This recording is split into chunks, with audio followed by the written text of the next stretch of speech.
Just a quick little update before we get into the video, ladies and gents. I have 2 codes to give away for the game. So if you're interested in the game, like what you see, please comment in the comment section down below. And yeah, on New Year's Day 2024, I will give 2 people who comment on this video a code to the game. So yeah, if you want to do that, then comment below. Now on with the video. Welcome along, everybody, to this Wantless Solace at World's End Ultimate Transposition guide.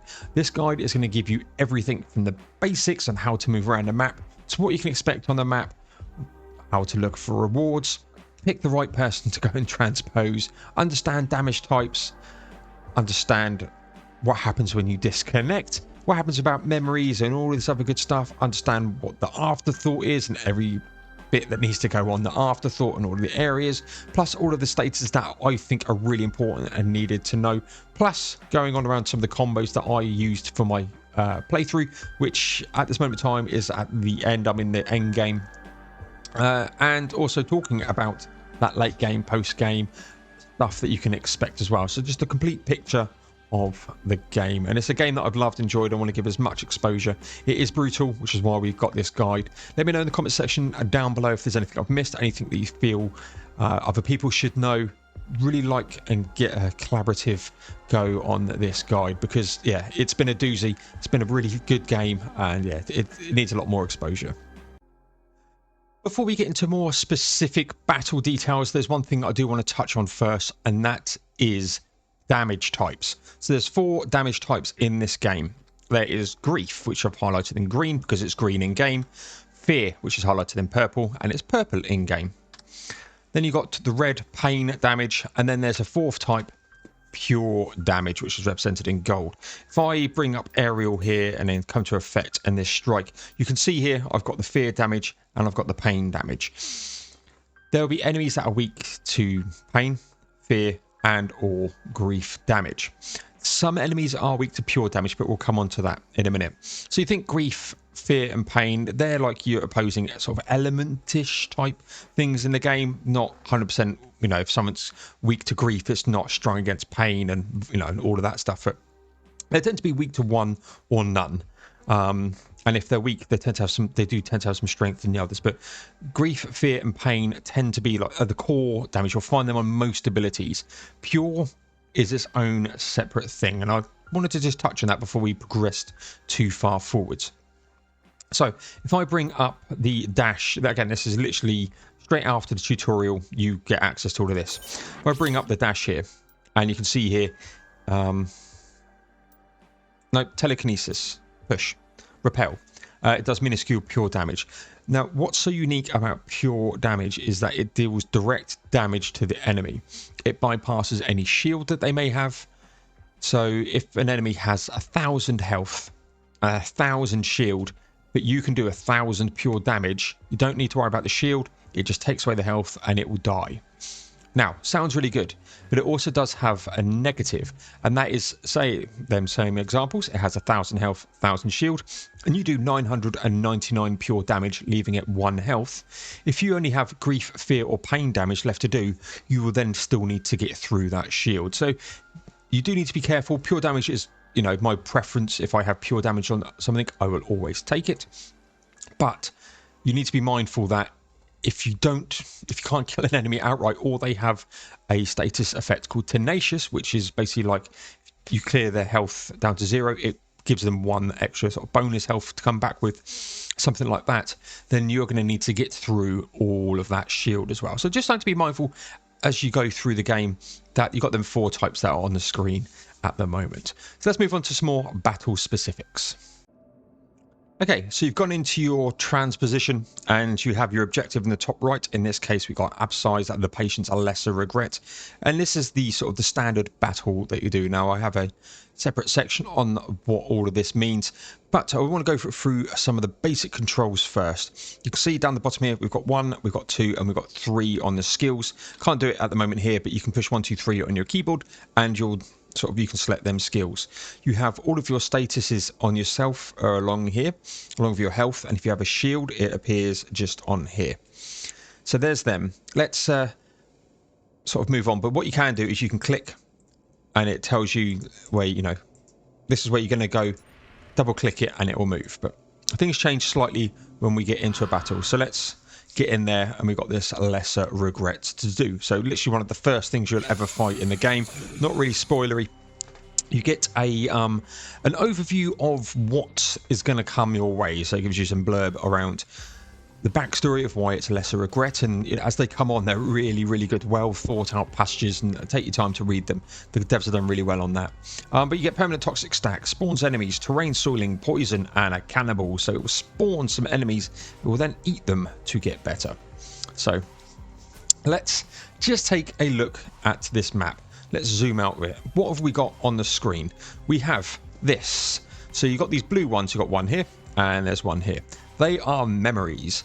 Now, you can see at the top here, you've got your patient instability. For every one of these that an enemy kills, the instability goes up. You might have seen it at the beginning before we came into this zone. There was two. There was a blue one which we went through to come here, and there was a red zone to come through. Again, we talk about them a little bit later in the guide. But if you go into the red one, the instabilities start to go up. So if you go through and do 3 of them, which you can do at the end game, or towards the end of the game, if one of these was then to die, it would go up to 4 out of 3, and as it says here, patient has no traits, but it would you would lose the transposition. The patient doesn't die, but you get kicked out and you fail the mission. So it's just something to be careful of at the top here. And I'm not going to say that I've done it a few times. I've done it many a time where I have become the patient's come to unstable and I have been kicked out. There's a certain enemy that you will unlock later on in the game that decides it wants to eat these things as its primary focus. Yes. So again, when you come across that enemy, prioritize them down. You then have these things, and you've got quite a few of them here. So you've got this one here. It sets all targets as dormant. Dormant being it puts them to sleep basically until you hit them. Same mechanics. If you then hit a dormant enemy, it wakes up and takes a turn. This explodes, dealing pain damage.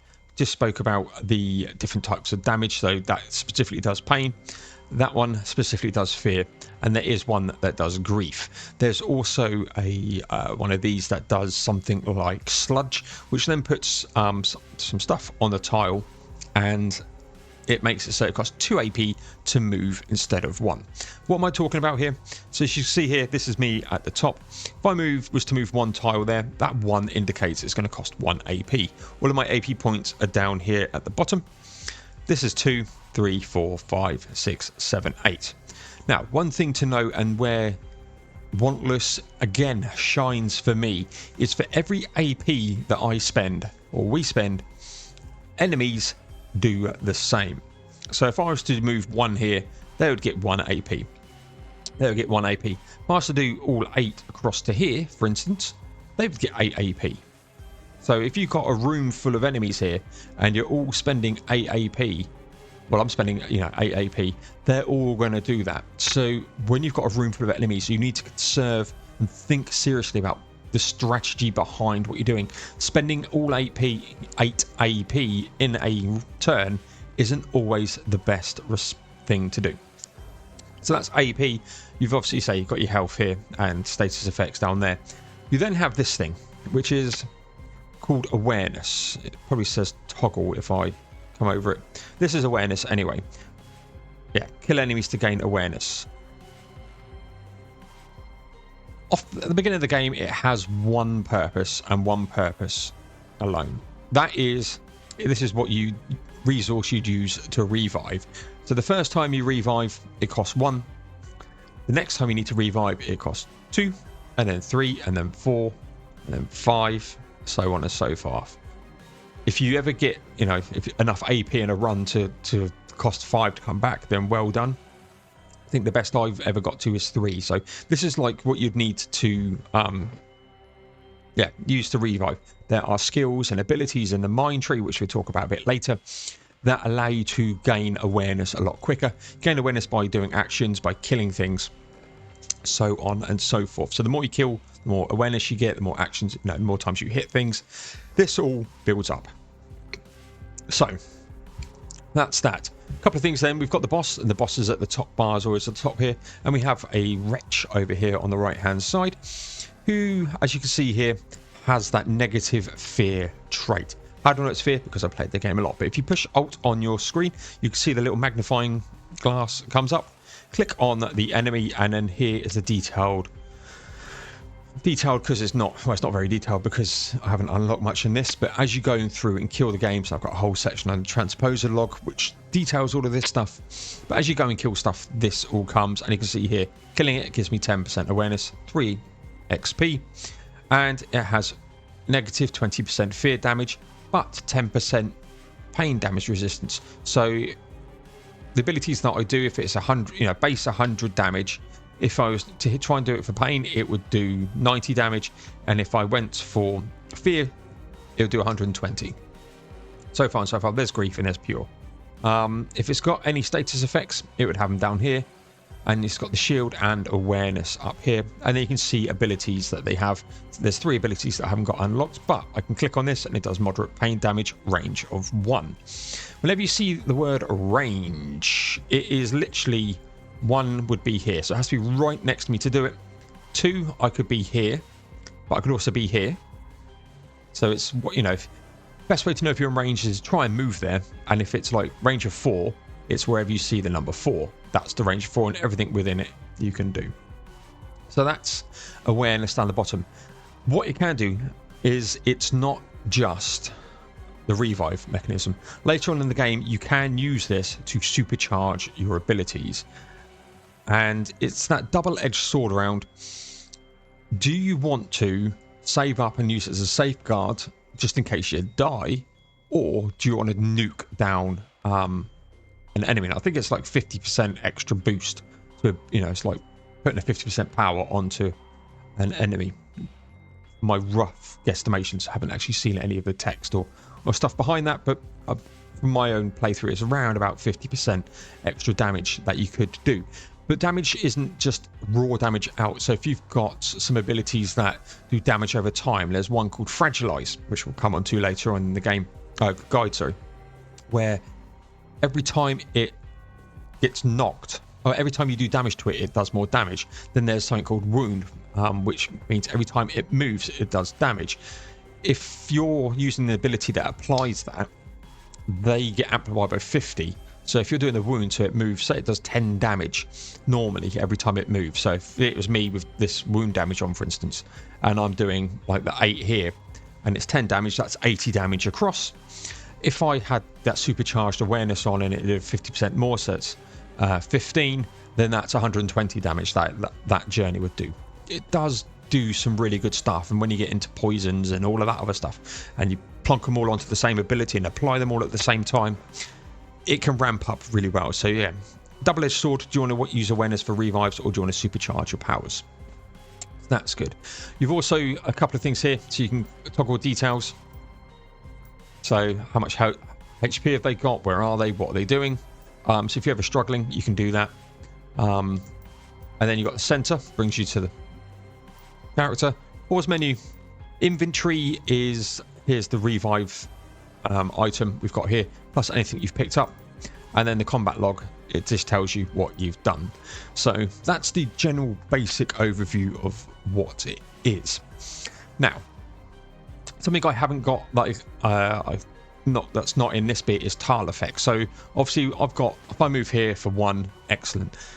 There are things that can go on top. One of them I said earlier was sludge, which makes you slow, and slow makes you, instead of costing 1 to move here, it would cost 2. Instead of 4 here, it would cost 2 here, it would cost 4, 6, 8, for instance. But slows you up.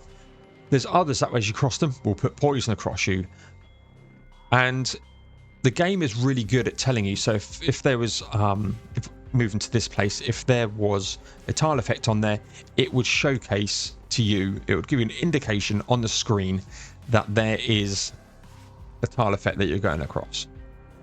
You can't waypoint, I don't think, but there's nothing stopping you going 2 here, and then 2 here, and then 2 here to stop moving here. So if I was doing that, you can see it zigzags across. There's nothing stopping me from manually going here to manually going here. I could go 1, 1, 1, 1, 1 if I wanted to. It doesn't matter. You don't use your turns in that sense. It's all on the action points. So that's just something to keep in mind. Bosses. Let's talk about bosses. So this is deemed a boss.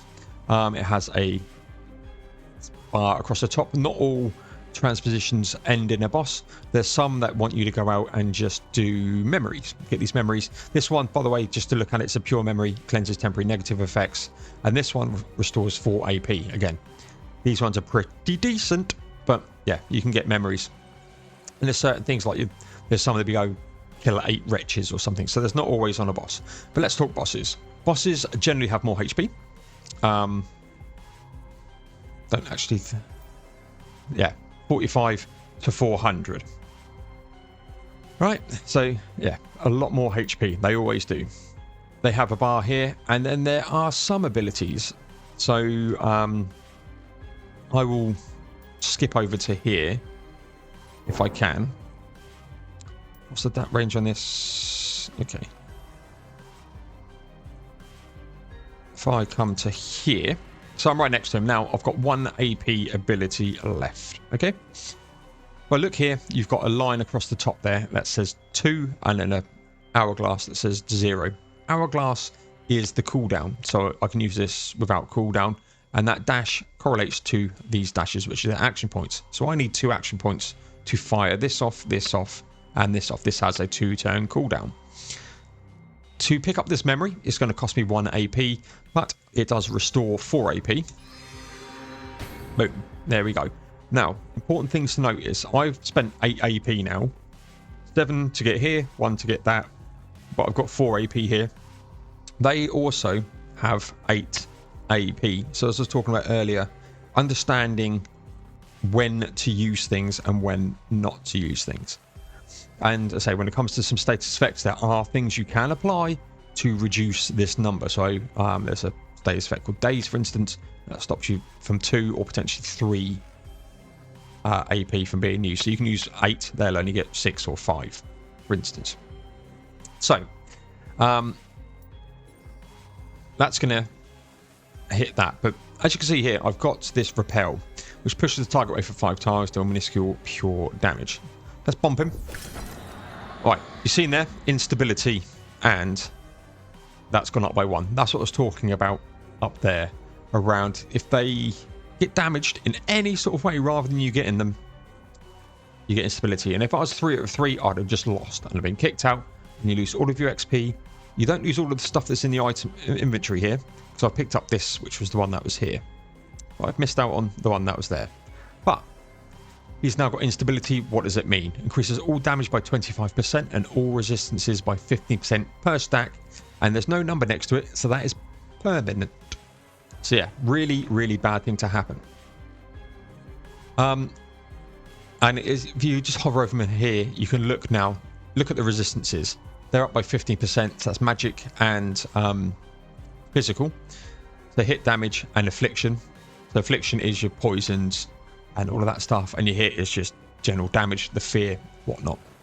And then here we go, there's that fear damage, which luckily for us isn't done. So we're going to end the turn here. I've got 2 points left, but I can't hit because I pushed him away.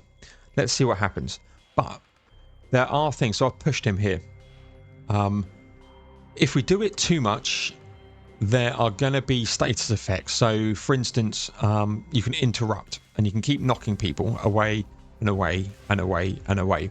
Game doesn't like you doing that all the time, so there are a couple of statuses just to be aware, and I'll cover them a little bit in the status effects, but you need to pay attention what's at the top here, because there's unyielding and there's alert. Unyielding basically grounds them, means they can't be moved, swapped, switched or anything, and then you've got alert, which means that they can't be dazed, disarmed, silenced, all of that stuff. So these become up here, and any status effects that you apply to them will always be at the top here.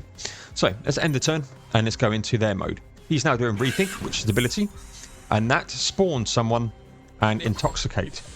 And there we go, we've got 4 stacks of intoxicate, as we can see down the bottom here. We're going to take 13 grief damage on turn start for 4 turns. Now we have got one, this person is doing leap, and he is going to leap here, and this is where you need to pay attention to what everyone's doing and not just go ham.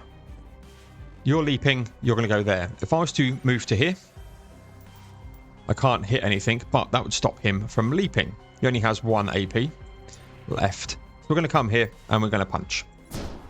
Bang. 28 damage. Down it goes. If we hover over this, we're doing pain damage. What's he susceptible to? Fear. So we're a little bit out of luck here. And that says 30 to 40. But as you can see there, over the top of him, it says 22 to 30. It's now taking off that reduction. We're going to hit him again. We're going to move back. A couple of things to notice here is he's got 2 in blue here. That means stockpile. So if I had only used 2 AP, he'd have used that 2 AP that I gave him from doing them 2 APs, plus that stockpile, and it would give me 4.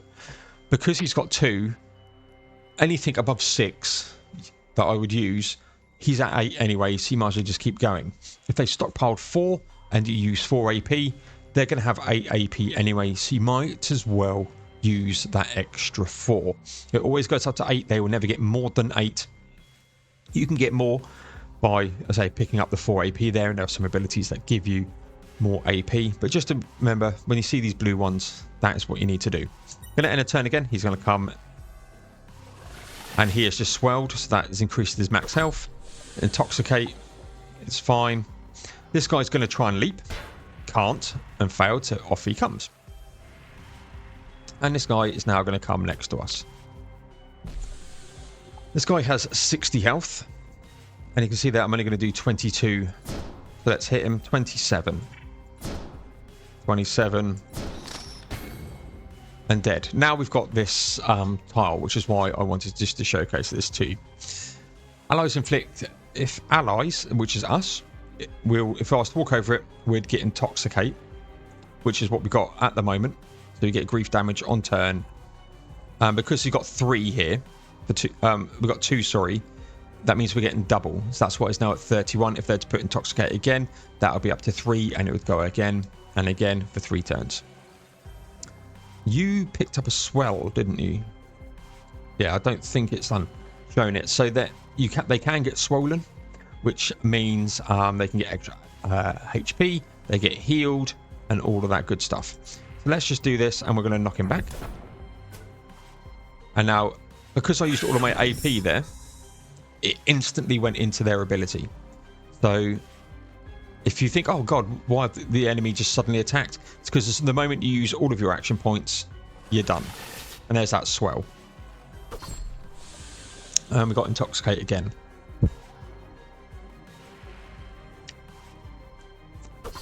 Hateful Rend? What is that? That wasn't showing in the ability list.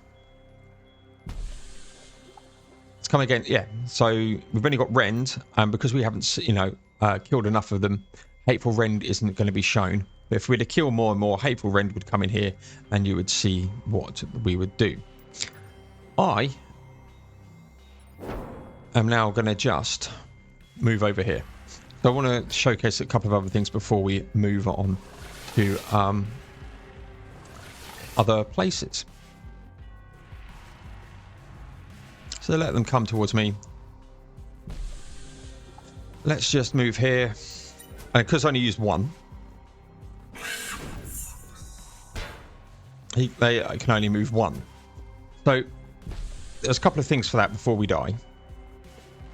There's going to be times if I say come over this guy to hit me with taint, they have to have 3 AP. If he doesn't have 3 AP, he cannot do that ability. Summoned, instability, swollen. There you go. That's what you get from swell. Increase the maximum HP by 10% plus 10% per stack, and all damage by 20% per stack. So he's doing 40% more damage, and it's got 20% more health. But yeah, that's why he's up at 67. So yeah, just something to be careful of what they've got. And because he's unstable, I believe he explodes. Hanging over that, or he's just a ability of rot. Yeah. If you hover over them, you see there's these sort of explosion things around.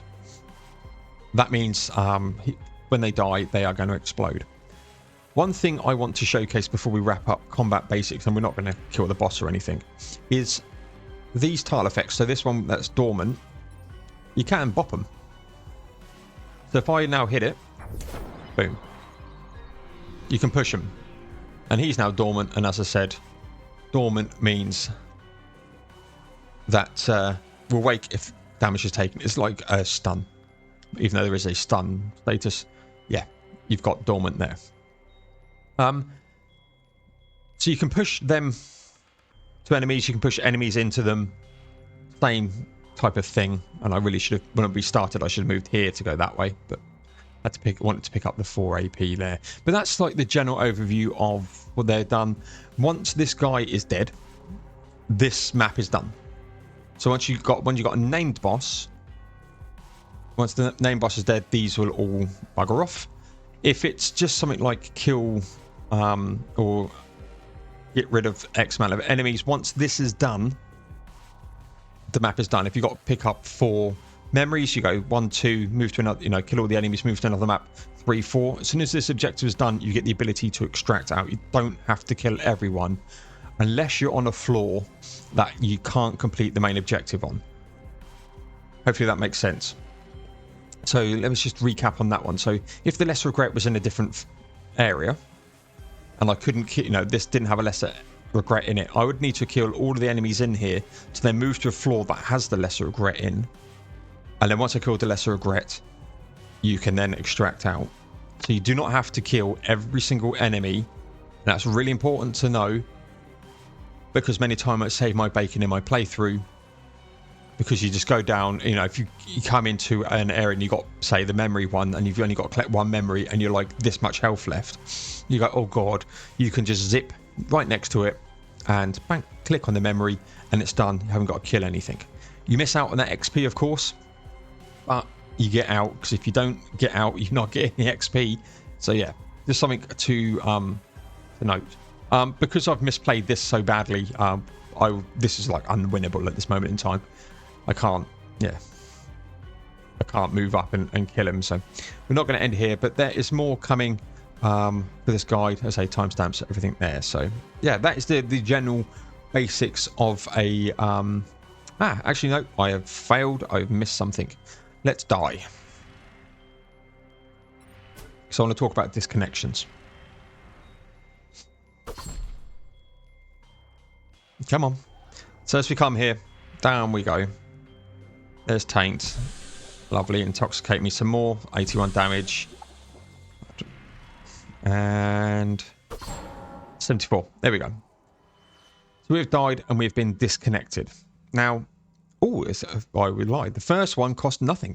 The second one cost 1. Third one cost 2, 3, 4, 5.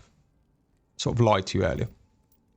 So when you disconnect and your health goes, you get the options of doing the dull, refined, shifting, or H. So this one brings you back with 25% health, 50% health, brings you back with 50% health, and your cooldown's reduced by 1, and you get teleported somewhere else, and it gets you back to full life and resets all your cooldowns. I'm just going to bring this one back because it's the only one we've got. And you can see here, back we come, and here comes this disconnection sickness. Using the anchor costs 1 extra awareness. So if I was to die again, which I could do, that's what it is. So that is disconnections. And again, when I was talking about awareness points, if I was to die again, that would go down to 0. Die again, I can't go out. So if I was to now, obviously I can't do it now because it hasn't unlocked in the game yet, but spend this awareness point and put it down to 0, I need to be doubly sure that I can either get it back or I can kill everything before we go. So that's the basics of the battles. Again, dormancy and everything here. It seems really simple right now, as you'll see in sort of the future bits of the guide. It expands out so much more, and there's so much depth to this game, which is why I'm creating the guide in the first place. But what we're going to do, we're going to move on to a run through of the Afterthought, which is the ship, and I'll see you over there. Okay, I just want to talk about when you first land in a mission. This is just one of the missions that I picked when I was doing my patient overview sort of setting. What you can do, so there's 2 things you can do here. You can explore deeper, or you can go through the waymarked route. If you go through the waymarked route here, you will just go through. I will end up going to this unpassed, beating that and clearing the dungeon. But that's great. But you see this little line across here, insight. So if I get insight of 1, I get an extra patient reward, as I was saying when we're doing our patient overview. If I get to 2, I get an additional patient reward, so that goes up to 3, and I get 100% of the tokens. And if I get to 3, I then get a ponder shard. Jesus. A ponder shard and 100% reputation. And this is really, really good. So that's 100% reputation. If you clear it, you get 10. If you do this over 100%, you get 20. So if you're trying to grind up a area all the way up through esteemed up to renown, you need to probably hit that.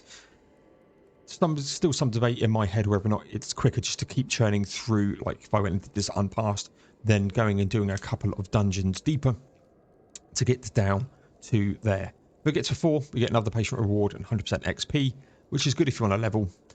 5 is another patient reward and 100% knowledge shards, which is the, as you can see, next to where it says 0 and 0 with the purple symbol. And then 6 gets steel catalyst, which is used in fusion. Now, how do we increase these? Do I need to go down 6 deep? The answer is no. So if I was to go into here and do this explore deeper, I would get to number 1. Once I completed that one, I then get the option to go deeper again, or another option where I can stay at this level. If I stay at this level, I would go to number 2. If I was to go down deeper again, you're almost doubling down, so you get 2 points extra for that second clear. So first time through this one, I'd go to 1. If I was to go explore deeper again, I would then go down to number 3. But if I was to stay at this level, I would go at 2. Hope that makes sense to you. Once you completed that one, you get the chance to go down again and again. You can only go so far deep through story progression. So initially, you can only go down once to get the one patient reward, progress the story a bit more, and then you get a chance to go down to a second level, progress a bit more, and you get to go potentially down 3 different ways. Now,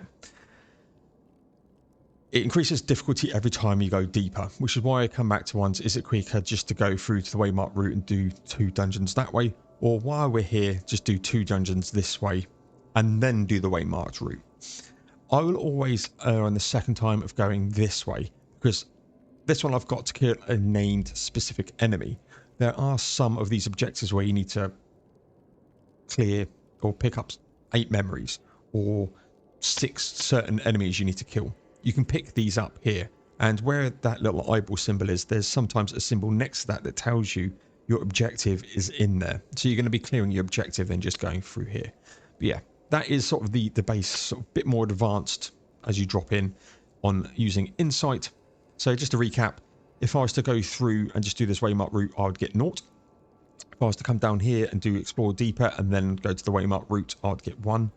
If I was to go through explore deeper, then explore deeper, I would get down to 3. And if I do 3 explore deepers, I would get 6. And then if you want to, you know, get the 2, 4 or 5, you can stay at this level, and yeah, you can do that. But that's a bit more about how this works and how that ties into insight. Yeah, definitely if you're looking to grind a few things, you definitely want to get down to 3 for that 100% reputation if you want to get up to renowned quicker. And the thing for getting to renowned is you get more experience and stuff from doing the missions. So you get better tiered characters, and yeah, you just get more reputation. If you're grinding for the mine tree, then obviously you're going to need 100% XP as well. So you're going to need to do 3. But yeah, that is a brief overview of delving deeper and insight. Okay, so when you click the patient screen, this is what you get left up. Currently got 3 at the moment. This is because, as you can see at the top here, everything's a bit locked at the moment. But you can get up to 5 here. And what does this screen show? So you've got the 3 people, portraits of what they are. You have your tiers here. So at the time of recording, there's currently only 4 tiers. So tier 1, tier 2, tier 3, tier 4. If you look at the roadmap, there are plans for a 5th tier. Then you've got the name of the person. These ones don't really matter so far. There are special cases, which are like the bosses, which have a blue, it's like this sort of color through here, and they indicate them. So that's this screen. They say you get 5. Later in the game, you'll get the ability to, well, you'll get percentage marks down here. We'll showcase that a little bit later anyway, but it just gives you more stuff to do. You then get, obviously, just get here the tier 1 here, and at the top here you can also potentially get some modifiers at the top. That's more later game stuff. So yeah, tier 1, and it's a toxic nightmare, and this is your objective. You need to exercise the patient's lesser regret. Now, if we'd have seen a lesser regret already in the playthrough, then you can click on here and it will bring you the details of what a lesser regret is, and we'll go into a bit more detail when we go into the Transposer Log there, or just around what that all means. Then you get to choose one. So what this means here is that once you have done the lesser regret and you have completed this battle, you get to choose one of the rewards here. So for instance, you've got the neurospike gloves, you get the wall, or you could potentially get veil. So you get to pick one of them at the end. There are means and methods to increase that, and we'll come on to that later on in the guide. You also then get 35 XP and 350 tokens. Again, there are ways to increase these, just not right at the beginning of the game, but later in the game as you unlock more things. You then can select a skill set tree. Can't do it at the moment, but in the Neuroforge there is the ability to save skill sets. So that's what that means. There is potentially up to 5 here, and there are some sort of color codes here around rarities, which you will see down the bottom here.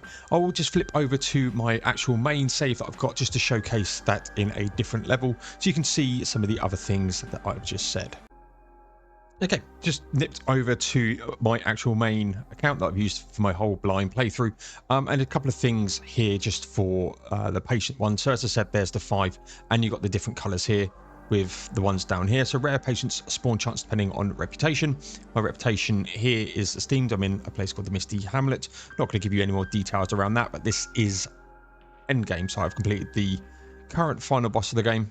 More to come later, but as I said, there's 5 with the different tiers and just the different sort of rarities. So we're actually with Delia Sawyer here. I go to Zephyrin Hollow.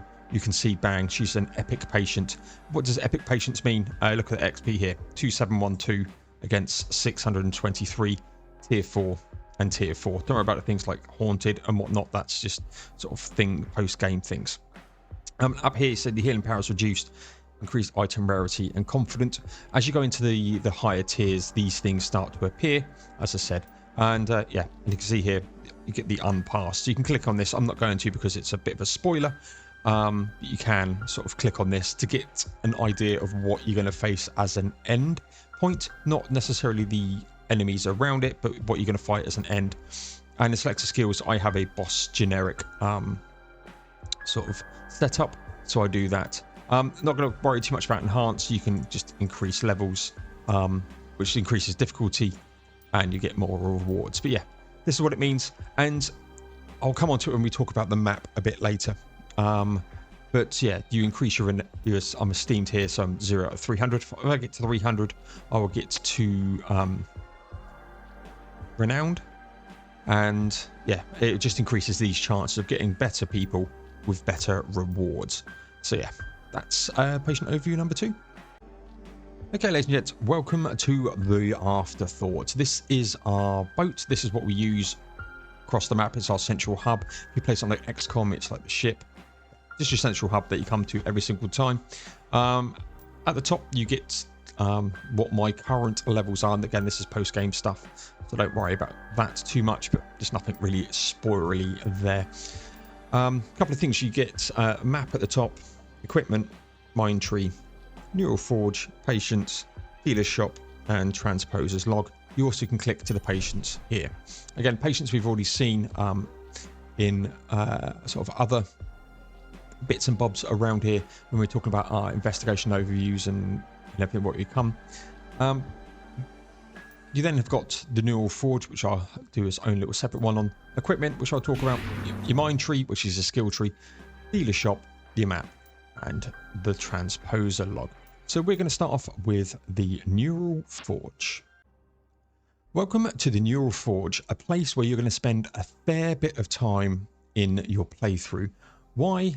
because this is where the magic happens, and this is where the game really shines, and I love this part of it. A couple of things to point out here. You have a forge skills, which are unlocked as soon as you unlock this through the tutorial part of the game, and then you have fusion, which unlocks a little bit later. So you can forge, you can skill, which is basically applying your skills here, and then your fusions is you can start to develop your own sort of forms, effects, and efficiencies here. So now I can come here, that's probably the worst one to do, but you can click this, and then if I've got some stuff that I can do that, and I can turn something into here. So yeah, really, really good, but we'll come on to that in a bit more detail. First thing I want to point out is over here, your skill discipline cost. So every skill that you have down here costs discipline. That costs nothing. So if you look right where it says punch, there's a 0. That's the discipline it costs. This one costs 749, 838, 849, 677, 2128, 649, 1745, 1184, and 1068. So yeah, all have different ones. This one 1000. These all combine to leave me 92 left of my 9979. So it's really important to know when you're in here, this is what you're going to be looking at, and we'll come on to how you can do that when we talk about the mind tree a little bit later. But how do you do some stuff? So if I just click adjacent here, you can see on the map, or just above where the mouse is, it's a tier 1 form, and it's epic. Epic means because I've got this one here. If I was to look at a basic one here, it is literally, I will cast it next to me on the map, so you can see the squares on there. I can only cast this with something that is next to me. It has a discipline weight of 4, which all ties into this before, and it has 2 effect slots. So if I put it in, I have an ability in the mind tree that allows me to have an extra 1, which is super good. But yeah, means I can then start to put some stuff in. So if I was to do barrier, put that in, for instance, and then I wanted to put break in. Excellent. No, put it in, Paul. So there you go. So I want barrier and break on it. And then for efficiencies, this is where it gets a little bit, not tricky, but you need to start playing that strategy card. If we look at this one, for instance, the Dura Oscillation, discipline weight of 13. So it's going to make it quite expensive. It means it's got an AP, and it says it's got an AP cost of 2. Granted, you only get 8 AP off the start generally. Has a cooldown of 1 and 0 power bonus, and I have 7. So if I click on that and put it on, there it is, bang. I can then forge this. And the game is really good because it tells you that's an ineffective skill. A synapse minimum cooldown is superior to the efficiency synapse. So one of these has a 2 cooldown, which is barrier. It says a minimum cooldown of 3, but I've got, again, skill to bring that down 1 in the mind tree.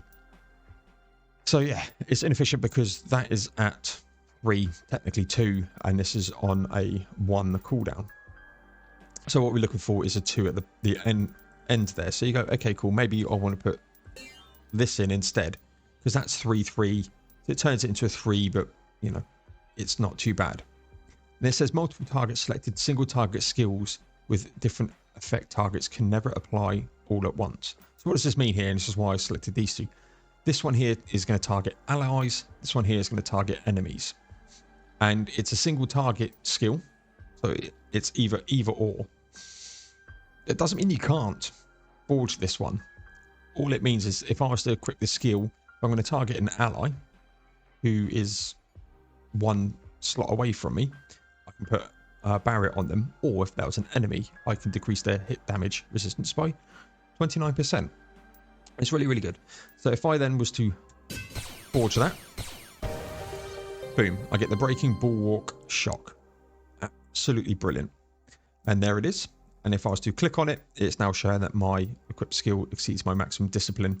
Unclick it. There we go. So there it is. It's in there. Again, you can see it's now 1 extra square across because, again, in the mind tree, I have more abilities unlocked than, you know, it just enhances the abilities. But that is the forge. Basically, you go through here, you pick what you want, and then forge it. You can get up to 5 effects in one. There's more skills that I can get, definitely 4, and then you can get a piece of equipment that I think can give more as well. The other thing that I want to pick out from the neural forge is the rarities. So let's get something like cure here. Yeah, I've got one more. So the common ones have nothing. That's just going to heal for 189 to 254 with a discipline weight of 5. If I bring out the legendary one, it still has a discipline weight of 5. So if I slot this one or this one, it doesn't affect how much discipline it's going to cost. Really, really important to know. So there's really no downside from having this and this. Absolutely brilliant. But what's the difference? You get sort of perks underneath. So you can see here, this one gets 80% healing power if affected by Dancer, 5% healing power if affected by Barrier, and can heal 0.23% more per HP missing, which is really, really good. Come down to here, that's 13% power. Power just means how much it's going to heal. Heals more HP missing, has less discipline cost, and has more healing power if affected by Dancer. Again, really, really good stuff. Now, that brings up power. What does power mean? So if you come over to your efficiencies here, power bonus of 60%. So if I was to go something like aerial, let's put cure, where are you? There we go. Got that one in use. So we're just going to do this one, for instance. So this, is sat at 176 at 224. If I then bring out this bad boy, which has a power bonus of 6 plus 60, it doesn't look like it's going to do much, right? But if you look on the right hand side there, the repairing missile, it's now going to heal for 282 to 358. So it's a 60% increase. Now, if I had that legendary one, which I've got, I think it's here. Yeah. This has got a power rating of 0. And yeah, it says 154 to 210 because it's already crafted in.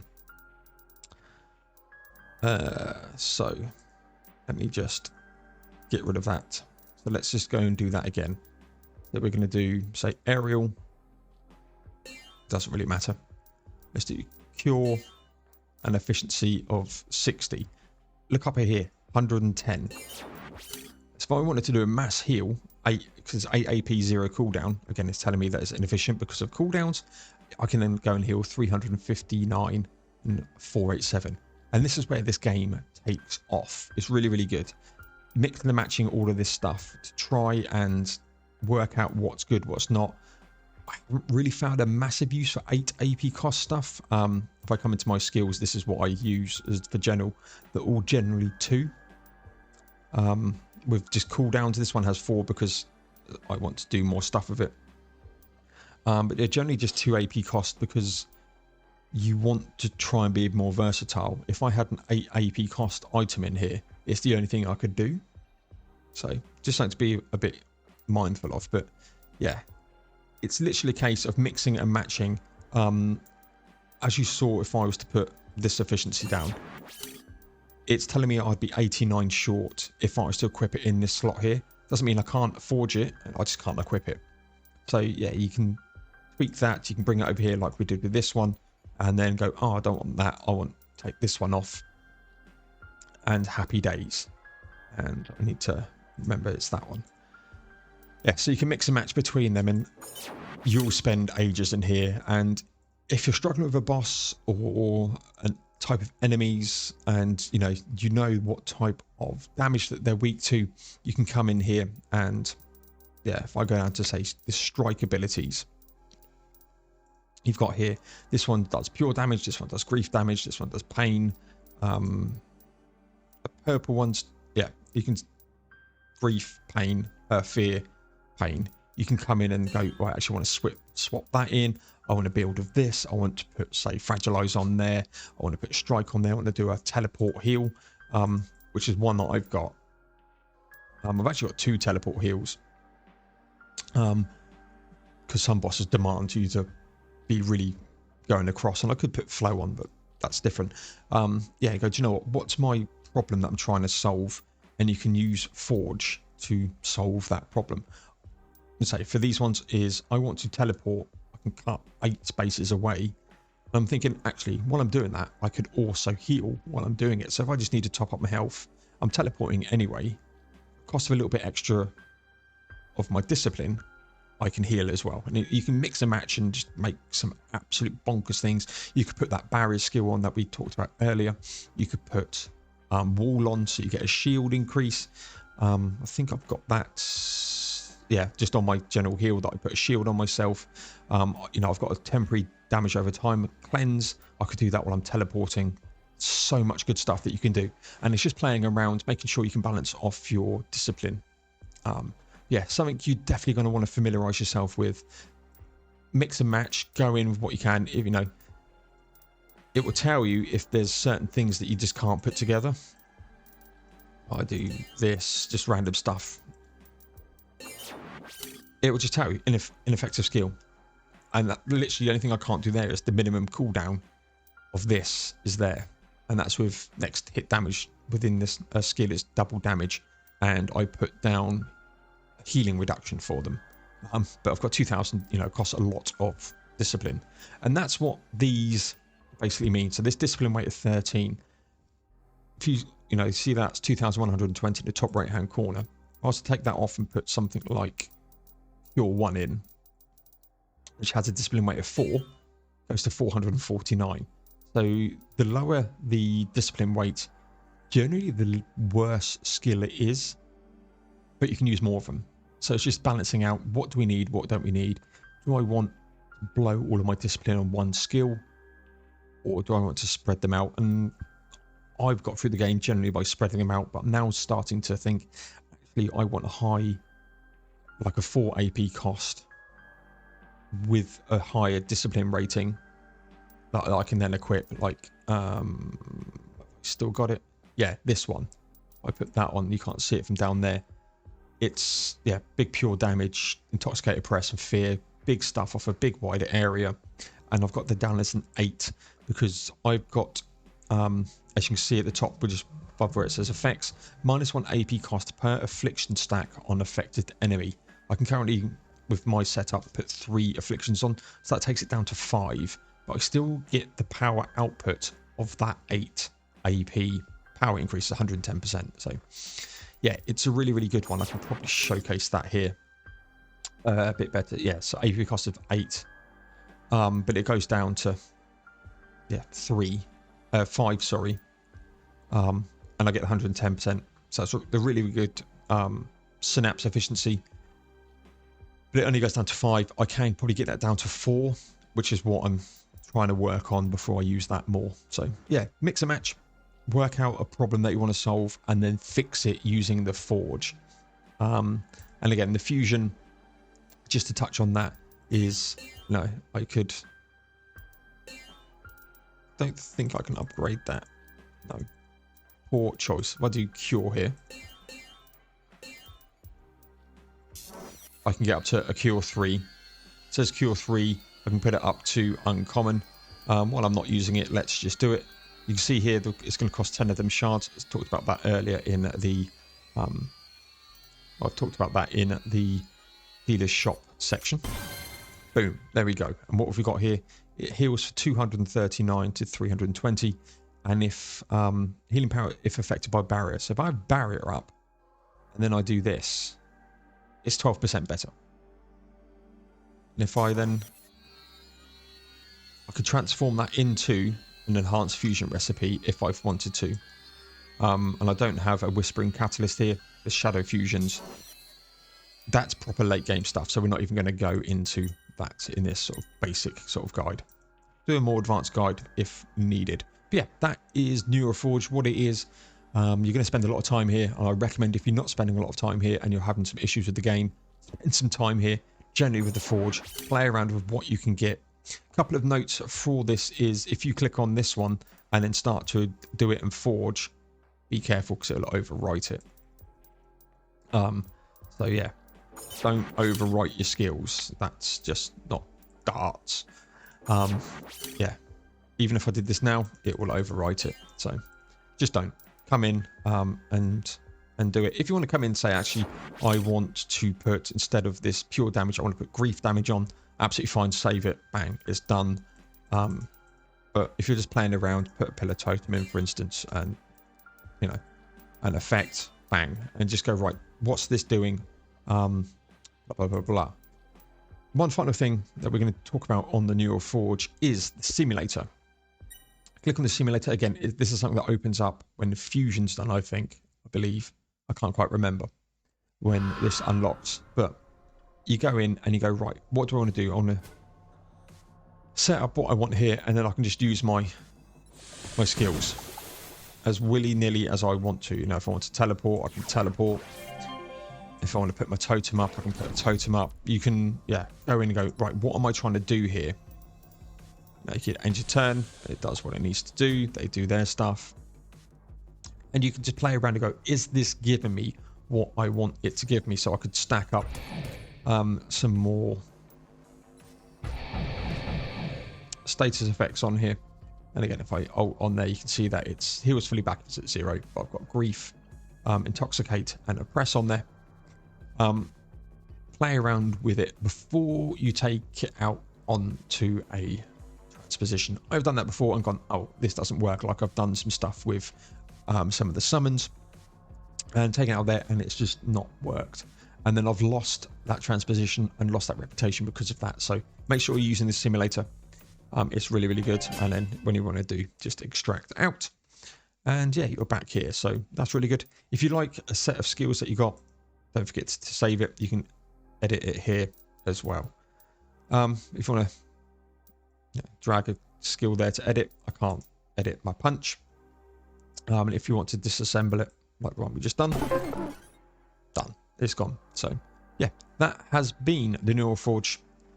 Yeah, it's an area you need to be at a lot. I've said that many a time, but repeating that, I just want to repeat that because you will need to spend a lot of time here tweaking this stuff. This costs nothing to do.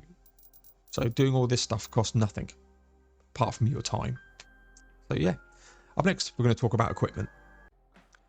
Okay, we're going to briefly talk equipment. Again, before I go into that tab, some of the equipment that I've currently got on, this is on my sort of main account. You see it on day 222, is going to be from some of the bosses and stuff. I'm not going to tell you what boss you get them from and stuff, but there are some boss weapons on here. So, spoiler alert, if you don't like it, just there's chapters at the bottom. Next one will be the mine tree, which will also be spoilers, but let's go into equipment. So there is 3 things that you need to know about equipment. You have coats, you have gloves, and you have trinkets. You can equip 1 coat, you can equip 1 trinket glove, and you can up to 5 trinkets you can equip. When you first start the game, you can only do 1. And then through the mine tree, you can get 2, 3, 4, and 5. So that's good. Down here is your resurrection items. So when you die, you can, resurrect. Just double checking. You probably have gone through this already. So yeah, 25% and everything there. So just to highlight what you've got. On the right hand side here, you have different options just to tell you what your build currently is. And again, it's all comes down to that, making sure that you're prepared for what you need to do. Again, when we come on to talking about Transposer Log, again, this all comes into one. But for instance, this is what I currently use. I use the Deception Cloak. If you have Deception, turn invisible whenever an enemy dies, but you get less health. Pick this up super early. I think it's the first boss, if memory serves me right. Absolutely brilliant. So if you've got a general load of people, you kill one enemy, as long as you don't have things like poison, fragilize on yourself, or intoxicate, stuff that will do AoE damage over time after your turn's end, and you kill something, you will be invisible. They can't target you. If you've got a summon up, they'll just target your summon instead. Absolutely brilliant. Not great against some bosses when you're just doing single target to single target, because you see my health is at 1139. It's not great. And some of the perks I've got when we talk about Mind Tree, I get more health from Discipline, so it just pumps it up slightly. Next, so you get one of them. They all have different perks. So if I come over to this one, I gain an instability when another ally dies. Increases damage, I believe. And this is one thing I've seen their tracker for improvements. I believe one of them is a better glossary. Because I can't... if I equip it, I can't select instability to what it is. You have to go into a battle and do it. But there's many things here, so I can get less health, more discipline. And similarly with what we talked about in the Neural Forge, the different rarities give you different stuff. So this one literally just gives me that. But if I come over to here, I get plus 33 total melee damage. I get 100% less ranged hits. So all my range skills, yeah, I'm not doing that. It's a punch build. But I get a 6% chance of fear hit damage to oppress. So if I do a fear damage attack, it has a 6% chance to put oppress on them, and has a 90% buff efficiency. And what buff efficiencies mean is if I put a shield on, it's going to be 19% better. Yeah, so that's what that efficiency mean on that. Any other decent ones here? Yeah, so top plus 12% ranged hit damage. Bang. I do 12% more damage if it's in range, plus an extra 8% damage if it's feared, for instance. Yeah, so we've got some Hunter Garb, plus 8% damage per distance to your target. From 8 spaces away, that's 64% damage, and up to a maximum of plus 80% maximum hit damage per distance to your target. So if I'm 10 spaces away, I will do 80% more damage before all other modifiers come on. So really, really useful. Again, I haven't really steered too much away from Deception Cloak, unless it's on fringe cases on bosses. And then going on to your gloves, which I've just taken off, which is great. Again, Hunter Gloves, you get it at the same time. The Deception Cloak doesn't do much damage, but it has a range of 4. So you're now talking about AP cost. So this has an AP cost of 2, range of 4. There are some that have AP cost of 1, but this one, for instance, here, the Crooked Mitt, AP cost of 2, but has a range 1, so they have to be right next to me. And then inflict Intoxicate, dealing 12 to 24 damage. Intoxicate, when we come on to the status effects, but a little bit of a minor spoiler now, is you can stack Intoxicate up. Poison, you can't. Intoxicate, you can. So you just keep punching. So you could punch him potentially 4 times. You get 4 stacks of Intoxicate on. Again, similar to what we talked about in the Neural Forge, you just have to mix and match here. I like this one because there are enemies that only need 1 damage to die. Again, coupled with Deception Cloak, is I can potentially, if I've only got 2 AP left and all my abilities on cooldowns, I can just punch something, die, and I'm instantly invisible. Again, you get these as rewards. Again, if you're struggling with a particular boss, have a look at your gloves here. I tend to have this set up, I'm not going to lie. You can choose different skins if you wanted to. That's just cosmetic. And then you're talking about trinkets. Trinkets probably are more impactful outside of this Deception Cloak. This is where you are going to really start to change what you can do. So I have this Stoddard Clamp. Again, I think this is from the first boss. Again, and I've still got it on in post game. Interaction range plus 2. So if I want to hit a memory and it's 4 spaces away, I can get it 4 spaces, no, 3 spaces away, because you normally have your interaction range of 1. I then put this on and puts it to a 3, and then you can, in Mindtree, get that even further. But yeah, it just does that. And when you're desperately trying to save memories while you are out and about in the field, and a boss decides he wants to nuke the whole place, and you've got a memory that's going to, increase the instability level, you're like, oh my god, need to do it. Absolutely brilliant. For standard churn of fights, absolutely brilliant. I've then got, say, a Disapalm Diffuser, because it's got +1 maximum simultaneous afflictions on enemies. There was a boss in the game that I struggled with until I could put 3 afflictions on him. Afflictions being the status effects. And having another one on was just invaluable. And this one has the added bonus of pain resistance. But total shielding means my shield gets a bit better from one of my abilities. And I say I've got a control chip purely for that 6% total discipline. As I've said when we were talking in the Neural Forge, discipline management is amazing. But again, being here, mix and matching your stuff around, like I was just like, okay, cool. how am I going to beat this boss? I came in here, saw one of these that had a maximum simultaneous afflictions, was like, okay, let's just try that. So don't get, don't get stuck with just because this is a unique trinket and is like, I have to have it on. Go, no, actually, I may want this one on instead because it gives me total healing and summon affliction damage. So my summons do more damage and 4% less affliction resistance. So their afflictions to me do less damage. There are some fights out there that affliction damage to you is deadly. So if you can reduce that quite heavily, that's really, really good. A couple of things to note though. I have a control chip here. I cannot equip another control chip. So it's this one. If I try and do it, it overwrites it. If I try and take that off and put that on, no, it just does it on them. So need to just remember that's what it is. And the inhaler I want to put on. Yeah, just to be note that you can only have one of these unique ones themselves on. But again, if you're struggling with a boss, come back and see what you got. Do you 100% need the +2 interactions for a boss if there's no memories or anything to interact with on the map? It's not the damage. This is literally plucking off them memories and stuff. And if you wanted to do the explosives on a map, this is what you're looking at. But could you get away with using an ability to do that instead? If you can, maybe then one of these other abilities here will help. So just make sure, again, you're spending some time here. If you're struggling in the game, make sure you're tweaking your equipment. Again, assessing what the battle is going to be, equipping to it, and then dealing with it. Again, this carried me.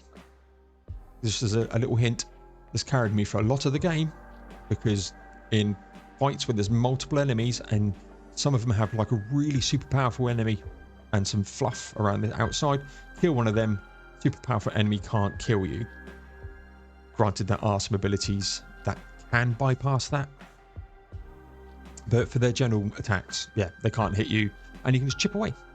And actually one of the harder bosses that I found in the game, I utilised this cheese factor to do it. So yeah, just make sure you're looking at your equipment and all that stuff. Again, you can get that from rewards here. So could you want to look at a range one with fear damage? Could be good.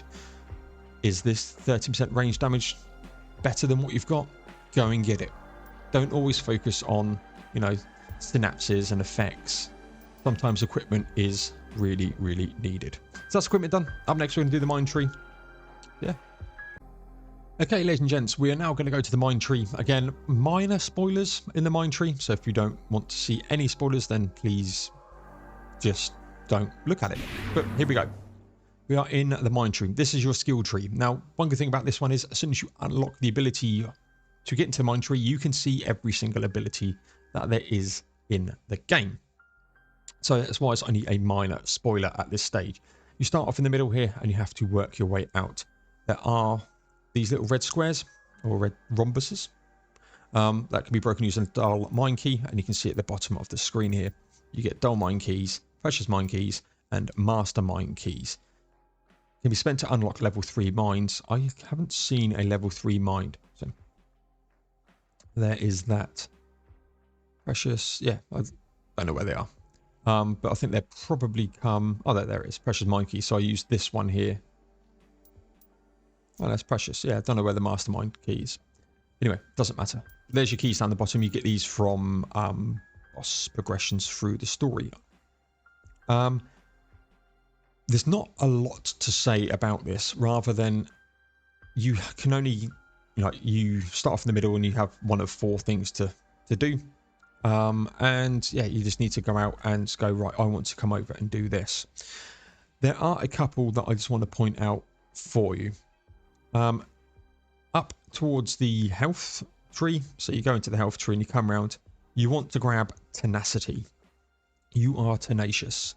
Tenacious means that you get down to 0 HP, you will be instantly put back with 1 HP without being revived or anything. It's just like bang.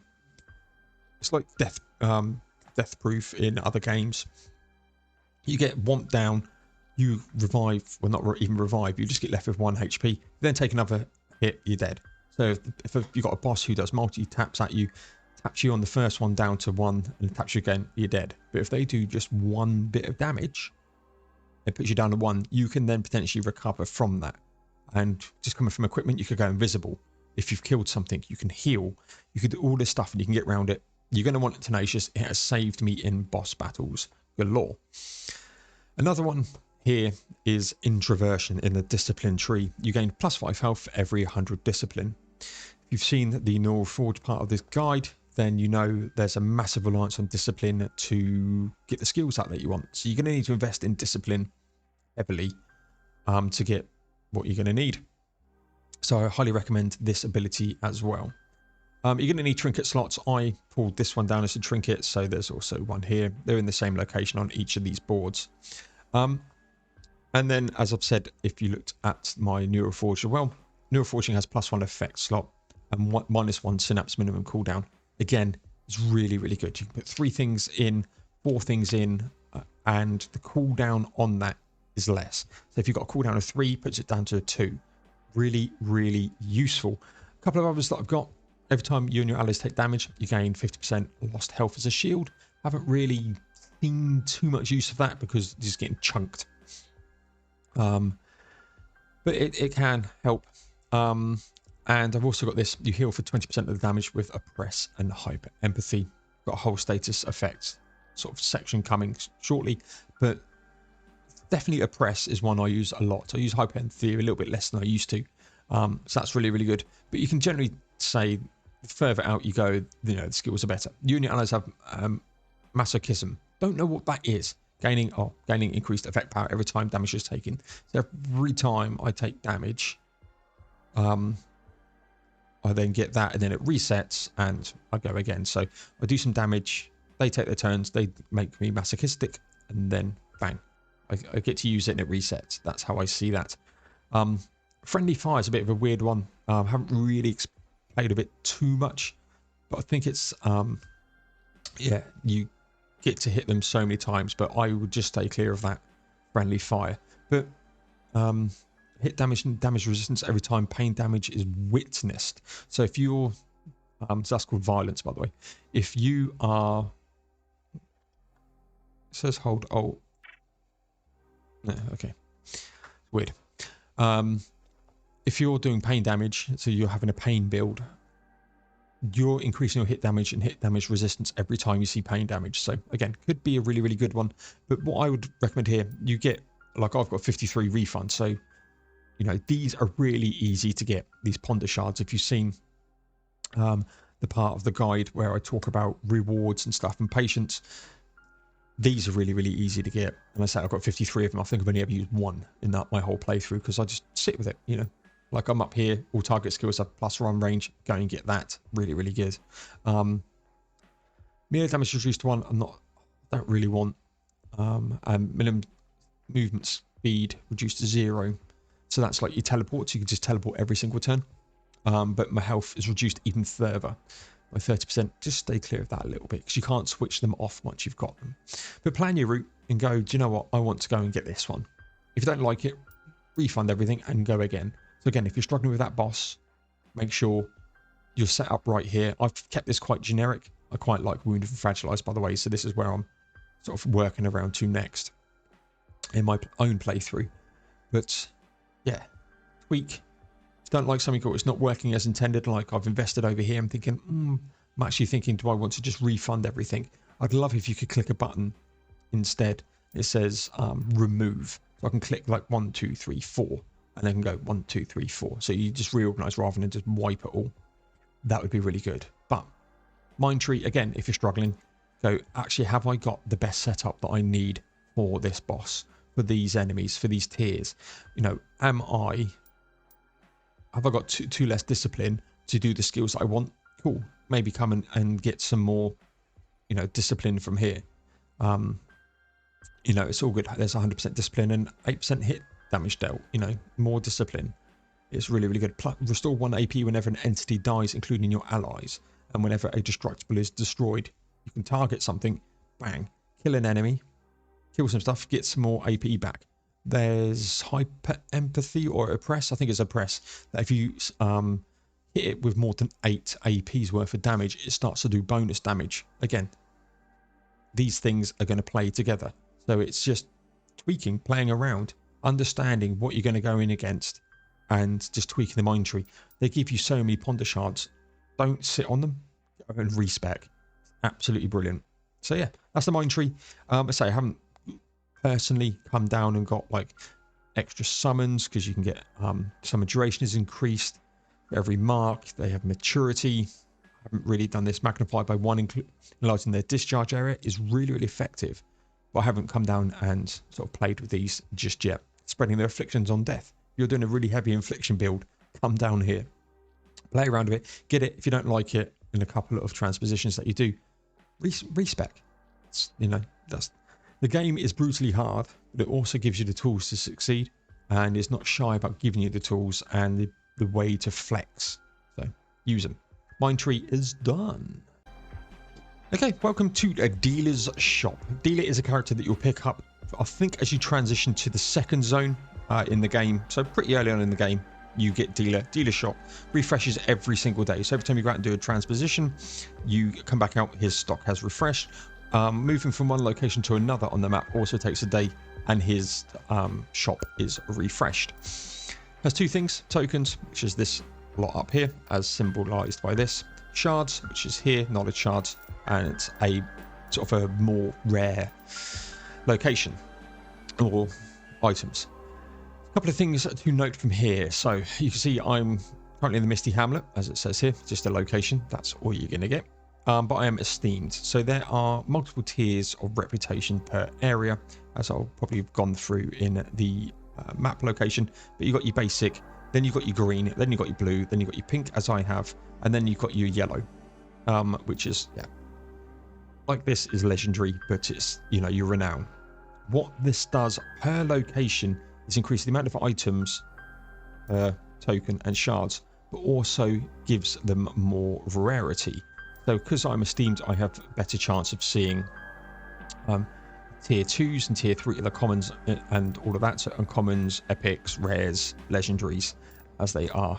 And this is shown more in the shard shop. So you see I've got a couple of rares. So the item rarity really comes off your reputation here. Now the good thing is reputation doesn't, once you've gone up to esteemed, you can't come back down again. So yeah, once you're esteemed, and that's what it is. But it is dependent on each location.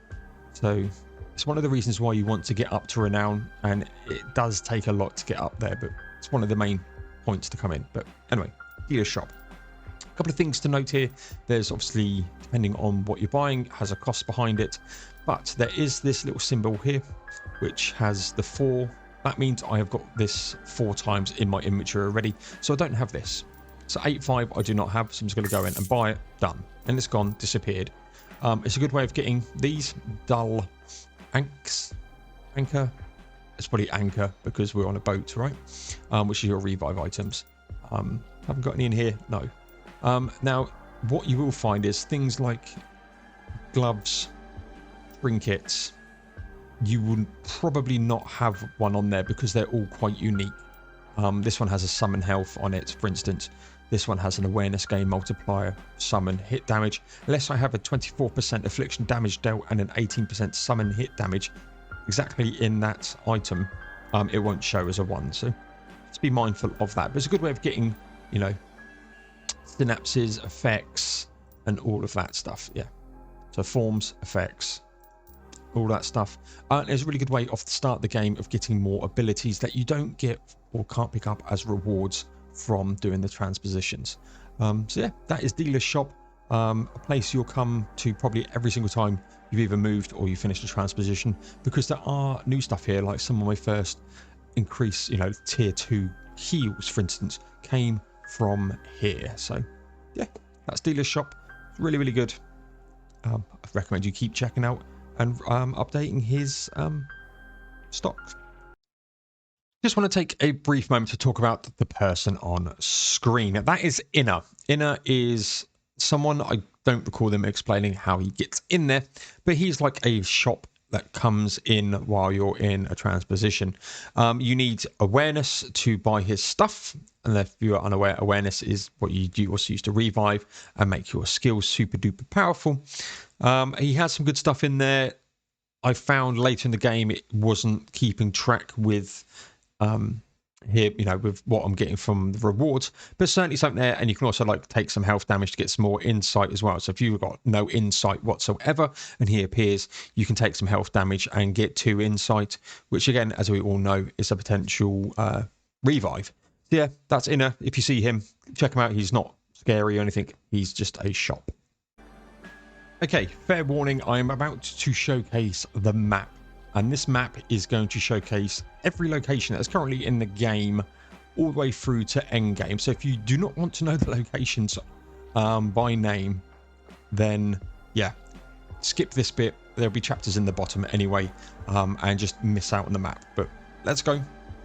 We're in the map. Okay, this is the whole map for Wantless. You start in Dumpstead and then you work right to Solace, you get to Viscerate, and once you've done Viscerate, Harpior and Frontier open. Once you've done Frontier, the Misty Hamlet opens. Once Misty Hamlet opens, you get to Hark. And once you've done Hark, you get to Bleak Island. And as I was saying in the shop, it all depends on your different tiers of renown. So Dumpstead, I have grinded up and got to Renowned. I'm currently esteemed for Solace. Viscerate, I'm at Trusted, and Hark, for instance, I'm at Tolerated, and Bleak Island, I'm currently Unwelcome. So, yeah, it's really good. These are all done depending on the transposition, so in your patience, as we've seen before. Doing these gets you 10 renown, just base, and as I've said before, you get, if you get down to the tier 3 of, you know, so you go through deeper twice, then you can get 20. That 20 would then mean I go to 20 on this, and I need to get to 300. Now there is a negative, so if you fail a transposition, you lose 5, but you can't go below, you can't drop down a reputation tier. So I could keep losing many at the Misty Hamlet and it will always stay as a 0. But why have I showed you this map? So, as you see, Dumpstead and Renowned, it does tell you the different tiers that you've got. So, tier 2, tier 2, tier 3, tier 2, tier 3, tier 3, tier 4, tier 4, and then tier 4. Bleak Island being a lot harder though. So, there's that. And you might have seen in the patience, I can do some enhance, which you can't do on tier 3s. But if I go for a tier 4, I can enhance. So, yeah. You unlock enhancing at Bleak Island. So if you're ever looking to know how far you are currently in the game, yeah, they're all of the ones that you need to do. Now, to move from Dumpstead to Solace, you need to get to Tolerated. So, which is just getting through Unwelcome to Tolerated. And at that point, then you start to see unique patients, and that's, which are basically bosses. With them unique patients done, you then get the option to then travel onwards to the next one offering new ones. Now, one thing to point out is I'm currently, say, post-game at this point in time. There's events going on, which is great. I can still now pick up tier 4 characters. So why have I grinded this one all the way up? So I'm renowned. So as we said with the dealer shop, you get rarity of items dependent on your renowned status. So yeah, I'm at renowned, and if I get an event like currently here, it will come here, and the patients will, well, the shop will be at a tier 4 level. So it's really, really good to do that. But this is the map, and say you just do that. Travel it is 1 day, and the one thing to note is if I was to travel to, say, Dumpstead, which I'll just do just to showcase you, I cannot leave until I've done at least 1 transposition attempt. Doesn't mean you have to pass it or succeed at it. You have to do an attempt, and it will come up and showcase this here. So there you go. So if you docked at Dumpstead 1 day, they always take 1 day. The Afterthought will undergo maintenance for 1 day, and the dealer has bought new items. So as I said in the dealer's shop, this gets refreshed, and have a quick scan, as I always do, just to make sure I haven't missed anything, which I haven't. I'm at Dumpstead, and yeah, I have to do something here. If I go to the patients, as you see, the Renowned is currently here, and I've only got tier 1s purely because I don't have an event here. So if there's an event here, I would do tier 4 patients. So I'm going to quickly blitz through this so I can get to other items. But yeah, that is the map overview, what it means, why it's important, and how to get from one to another. Okay, the next section we're going to talk about is very, very spoilery. We're going to be talking boss names. We're going to be talking enemy names, enemy weaknesses, all of that jazz, because we're going to go into the Transposer Log and just do a brief overview of what it is and why it's good. If you don't want any spoilers, I would literally stay clear from the next little segment. Check it in the description while in the bar below, because there will be chapters, so you can skip this one completely. But let's go into the Transposer Log. Transposer Log is, again, a place that you're probably going to be underutilizing if you're struggling with the game. I know I was when I first started, and I was like, what? Why is this so difficult? What this is basically a record of you fighting stuff. Every time you find a new enemy, you're going to get, it's going to come up here, you'll get a exclamation mark, there'll be an exclamation mark here, and it's a record of every enemy in the game that you have seen. You need to kill them to get the research level up. As the research level increases, you get more and more information, generally around their abilities. But you also get, let's say, their health, and let's say base HP is on its own tier, increases with each tier. So the more tier it is, the more health it has, blah, blah, blah. Does it have hit damage resistance? This has a +10 resistance to pain. So using pain against this isn't great, but it's got fear, grief, and pure resistances as well.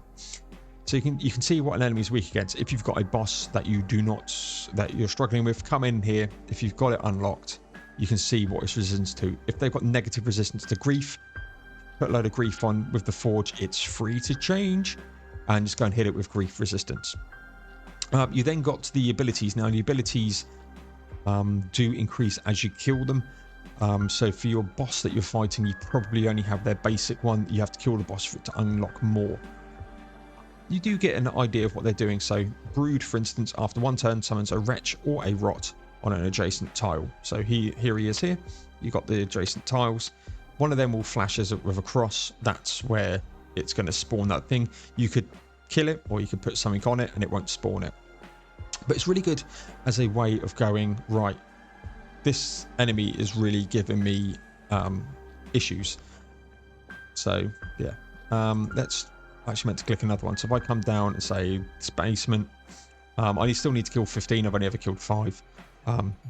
Yeah, this is a tier 4. But as you see here, you got -20%. I need to go in and do that. And again, summons a Mania Breeder range 3. I can find Mania Breeder here and find out what that is. And you can see what it's going to do. So this inflicts Intoxicate. So I see, like, right, I've got all of these enemies coming, and it's going to do this, that, and t'other to me. If I head over to the patients here, I'm in level 1 stuff. I can click on the Lesser Regret. Bang. Here it is. This is what's coming. I need fear resistance. So this is Isaac Jennings, Lesser Regret. Go right. What do I need to prep myself for? I have a Lesser Regret. That is what I'm going to have as the final boss. That is what I need to do. It tells you all the details you want. This is what it needs to do. It becomes impervious, immune to any and all effect. So yeah, affliction damage debuff. So you go, this is what I now need to do. Again, Intoxicate. Also stacks from stepping on a carcass. There's going to be carcasses out there. And I need, if you're struggling with damage here, it's going to do grief damage to me. So if I've got high grief resistances, I'm going to take less damage. And that is where this Transposer Log is probably underutilized by a lot of people. I did it, as I said, when I first started the game, and I was really struggling. And then I started to actually go, this has got a function on it in the patients. Now I can come here. I need to clear 8 rots. How can I do it? Oh, it's got fear damage. So I'm going to do some more fear abilities. It's going to do grief damage to me. Let's maybe put some resistances against that. So again, plan. The game gives you the tips, the tools to understand what's going to basically come your way, and then how to deal with it. So for me, if I needed to do a rot, I'd go and stack some fear damage on, and I would personally myself start to protect myself against grief if needed. Well, it's only doing 35 damage, and even at the beginning of the game, you can probably deal with 35 damage pretty easily, but it's worth knowing what you're going to be fighting against, how to deal with it, and what abilities they are going to throw at you. Again, if, as we saw with, say, the Blight here, I need to kill 23 Blight, more Blight to get the next level up, so I don't have all of his abilities, but I do have what it's weak against. So just because you can't see their abilities, you can't prep yourself for your own defenses, but offensively you can do better. So yeah, take some time out on the Transposer Log to understand. This also comes up if you were to click Alt and on the enemy in the actual battle. It also does tell you there what their weaknesses are and everything as well. So understanding your enemies is probably 50% of this game, with the other 50% being the skills and your abilities to throw at them. So yeah, take your time to research. That is the Afterthought. Okay, next thing that I want to talk about is status effects. Now, I've taken some screenshots of the main status effects, positive and negative. There are more than this in the game with their own niche uses, but these are the ones that I think for a sort of a beginner's guide and a bit more of a intermediate to advanced guide, you're going to want to know about. So I've done it through screenshots because it's all endgame stuff. There's a lot of stuff and there's a lot more that I could show, but I don't want to spoil everything in a guide. So these are the ones that you'll probably find pretty quickly within the game. Anyway, I just want to go through what they are, what they do. Obviously it says on the screen. Some of it's going to be a bit fuzzy because some of them are a little bit small, but yeah, it's just the easiest way of showing it without spoiling everything. So what I want to do, show what they are, but also how they can be used. And then we'll cut through to some of my actual skills that I've got on my own current build, why they're good, and the combos and other combos that I think are really, really good, which will be spoilery, but I will obviously tell you about that when we get to it. So the first one is a barrier. You can see their discipline weight 9. If you're unsure what discipline weight is, it's basically like a multiplier for the ability. So the really high powerful abilities have a really high discipline weight, or the the forms have a massive range on them. To counterbalance them, they have discipline weights. So there's a whole section in the guide around the forge and everything like that, but that's what they are. This one blocks up to 400 damage for the next hit within 2 turns, targets allies. And the reason why I bring this up is targets allies doesn't just include yourself. If you've got some summons and you have this as an AoE, you can drop that down and everyone in there gets 400 block. So what that means is it can take up to 400 damage from one hit. So it's slightly different from a shield. Shield is permanent until it gets gone. This is just 1 damage up to 400. If they do 1 damage to you, it's gone. But you tend to have higher numbers in the 400 here. So shields are in the hundreds. Barrier, you're up at 400. So you're going to take massive damage from something. Barrier is your way forward, unless you're being hit with pure damage yourself, because it bypasses that, but that's more advanced stuff later game. Yeah, so that's what it is. Really good. If you know you're going to take some big damage, it's a really useful one to have. Then we have Blunt, and one that I avoided quite a lot until I realized how useful it is. So again, discipline weight of 4. This is copied off, it's a tier 2 effect, and what I copied off is rare. Don't need to worry about that too much. But it decreases the hit damage dealt by 20% for 3 turns. So you put this on an enemy, they do 20% less damage to you for 3 turns. How good's that? So again, imagine putting this in an AoE or on a boss that does big damage. Just take 20% off. Happy days, right? Really, really good. Really, really good. One I slept on for a long time in my playthrough, so that is great. Then we are going to go break. So instead of us nullifying them, what we're going to do is reduce their damage resistance by 15%. So you'd have seen in the battle stuff that they had a 10% fear, a pain resistance increase, and they're susceptible to fear. And all of that good stuff. Well, you can go, right, there's just a 15% damage to hit. So all of your hits are going to do 15% more. That's your basic stuff, not afflictions, which is like the other stuff we're going to come on to. But yeah, 50% reduction. So if you're in a DPS race, there's a couple of them boss battles in the game. You put break on and yeah, do 15% more damage. And it can be make or break if you're getting quite close to doing it, but not. Break is the way. And to get through my first real challenge boss that I struggled with the most, break certainly helped me get through that. Then you've got Days, one of my favourites that we picked up straight off the bat. When I played it, well, picked up the game and started playing it, it burns 2 AP for 3 turns. And when I sort of was talking about the general battle themes and stuff, and you spend your 8 AP, they get 8 AP, you can make them only get 6 AP. And tier 2 of this goes down to 3 AP for 3 turns. So, you know, you can spam like 2 AP a turn for 3 turns and they're not getting anything. Or you can do 4 and they're only getting 2. And if one of them is to bump it away, oof, yeah, they're spending all their AP to come and get back up to you. Really, really good.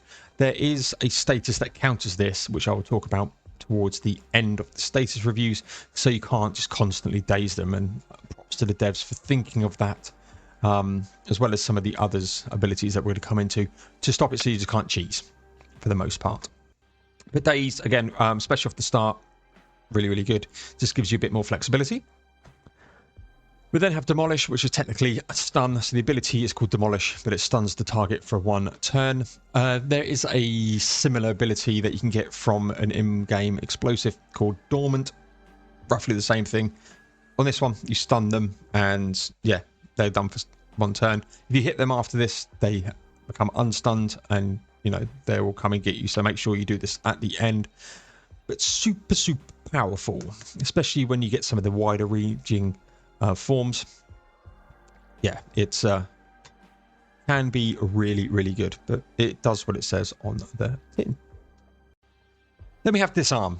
Disarms the targets cannot attack. Discipline weight of 8, but it's only for 1 turn, and basically it just negates all of their hit. They can do other things. They can move. They can do like an intoxicate. This is just pure hit damage. So if it's an affliction, so intoxicate, wound, and all this other stuff we're about to get on with, they can still do that, but they can't puncture. So disarm, really, really useful, and good for stopping certain boss mechanics from happening. Next up, we have Flow, and Flow is a ability that for 95% of my playthrough I completely ignored to my detriment until probably after reviewing my footage for one of the final bosses in the game. I wish I'd learned about it sooner, hence why I've included it here. So enchants tiles with Flow, making their traversal cost no action points. And I should have known about this before because I've picked it in a couple of things. When you end a round, you get the option of what you want to do. One of them is Flow. You can put Flow on. And no action points to traverse around. Yeah, it's great. So you move on the floor from one point to another. It's going to trail behind it. If you want to go back on that, it costs nothing.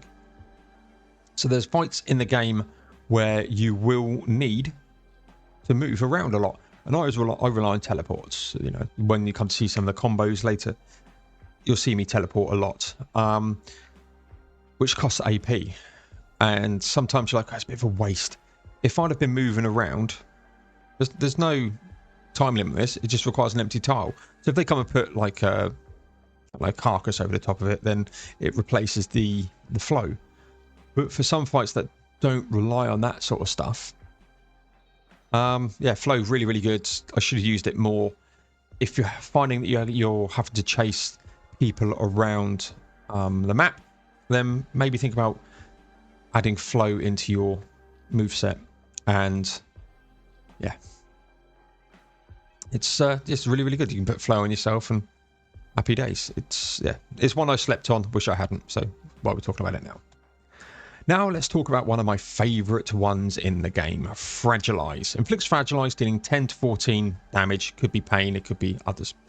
Every time a target takes damage for 3 turns. Highly combo potential on this one.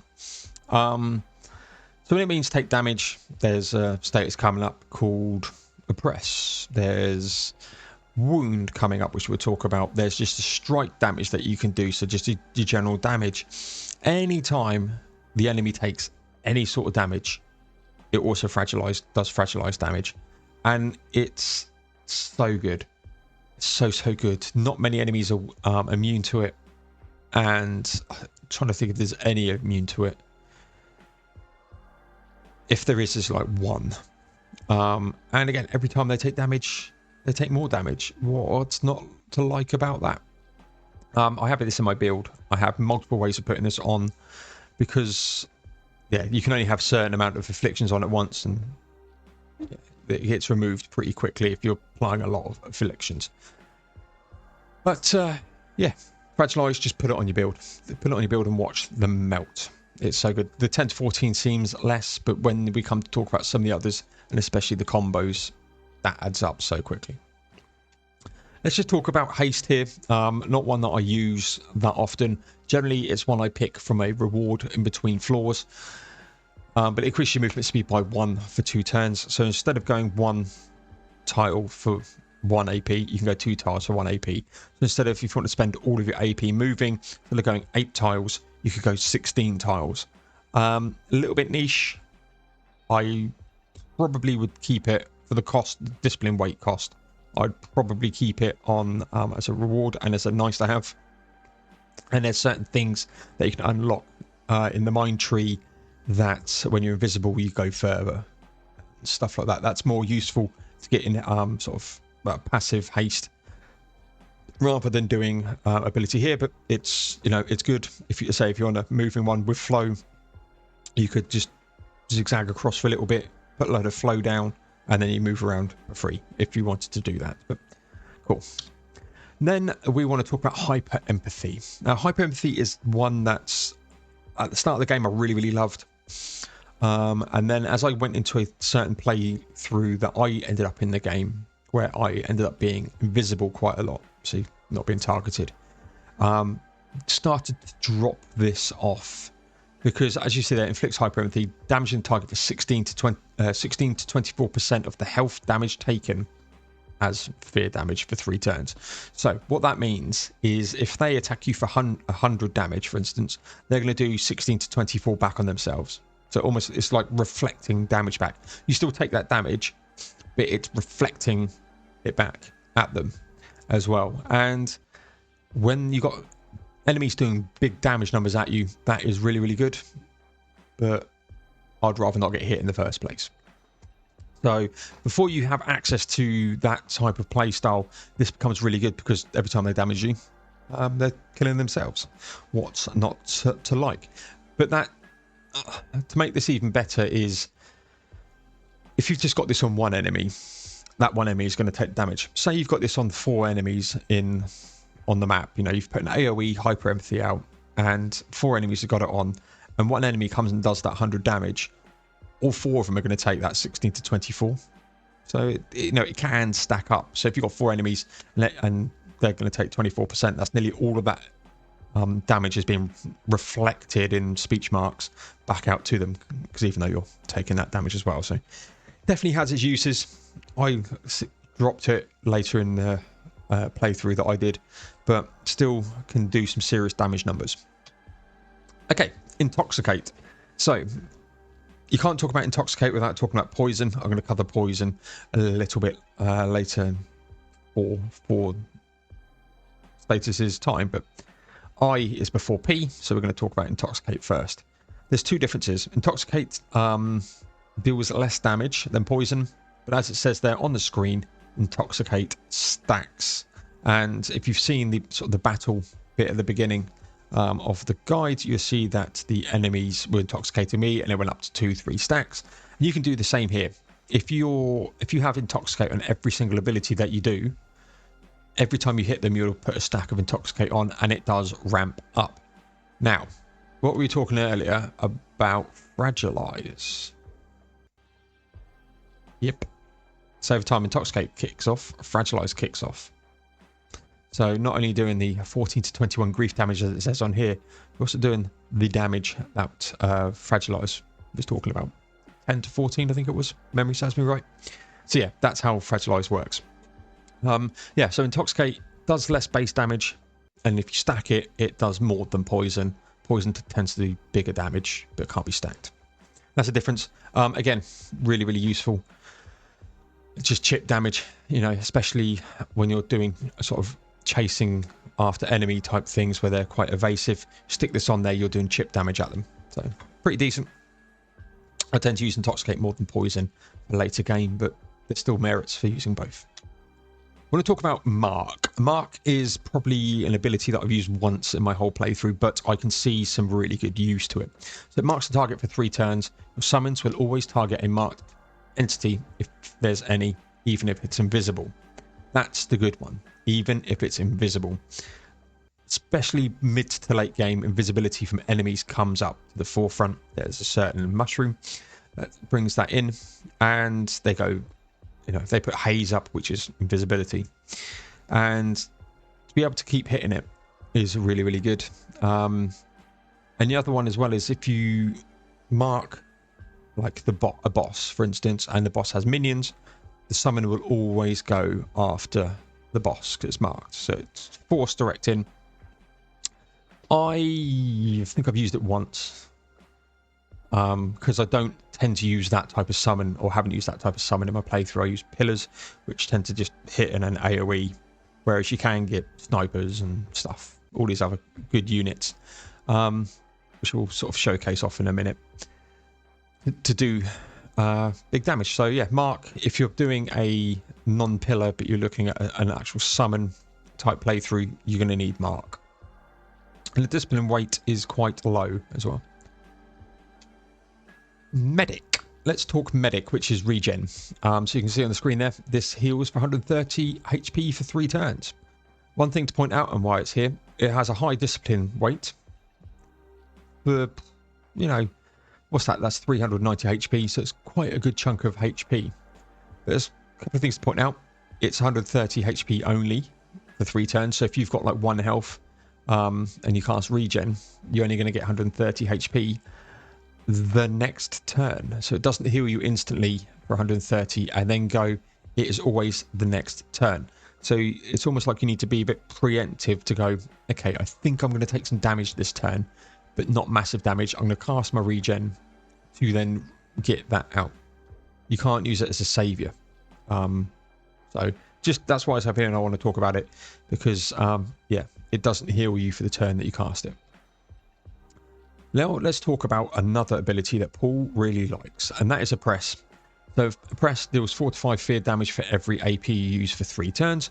Damage is increased by 30% for every AP spent beyond 8 within a single turn. So you obviously can only get 8 AP, but there are means and methods to recoup that. 1, memories can give you 4 AP.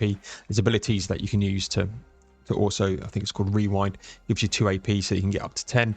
And just as I said in the sort of the battle part of the guide, going beyond 8 means nothing. You could go and spend 20 AP and they still only have 8 AP as a boss or an enemy to use. So us spending 10 against 8, there's no difference. It's like spending 8. And you can do more. But what I like about this is it's every AP, so every time you move, every time you do a heal on yourself, every time you are spending AP, you're doing fear damage. What else happens when they deal damage? Something like Fragilize ticks again. See the allure of Fragilize. So this does 4, 5 plus Fragilize, doing 10, 15. Yeah, really, really good. And then there's in the Mind Tree, you can get healing off this and hyper empathy and all this other stuff. So you get a little bit of health regain back as well. But I really like Oppress because you're doing damage to them every time something happens. So yeah, really, really good. I tend to have it on my playlist. Let's talk Poison now. Obviously, we spoke quite a lot about Intoxicate. This is sort of the other equivalent. So inflicts poison for 3 turns, dealing 28 to 42. As you can see, with Intoxicate was a lot less. It's like half, even less than half the damage. So you're going to need at least 2 to 3 stacks of Intoxicate on at all times for poison to be less needed.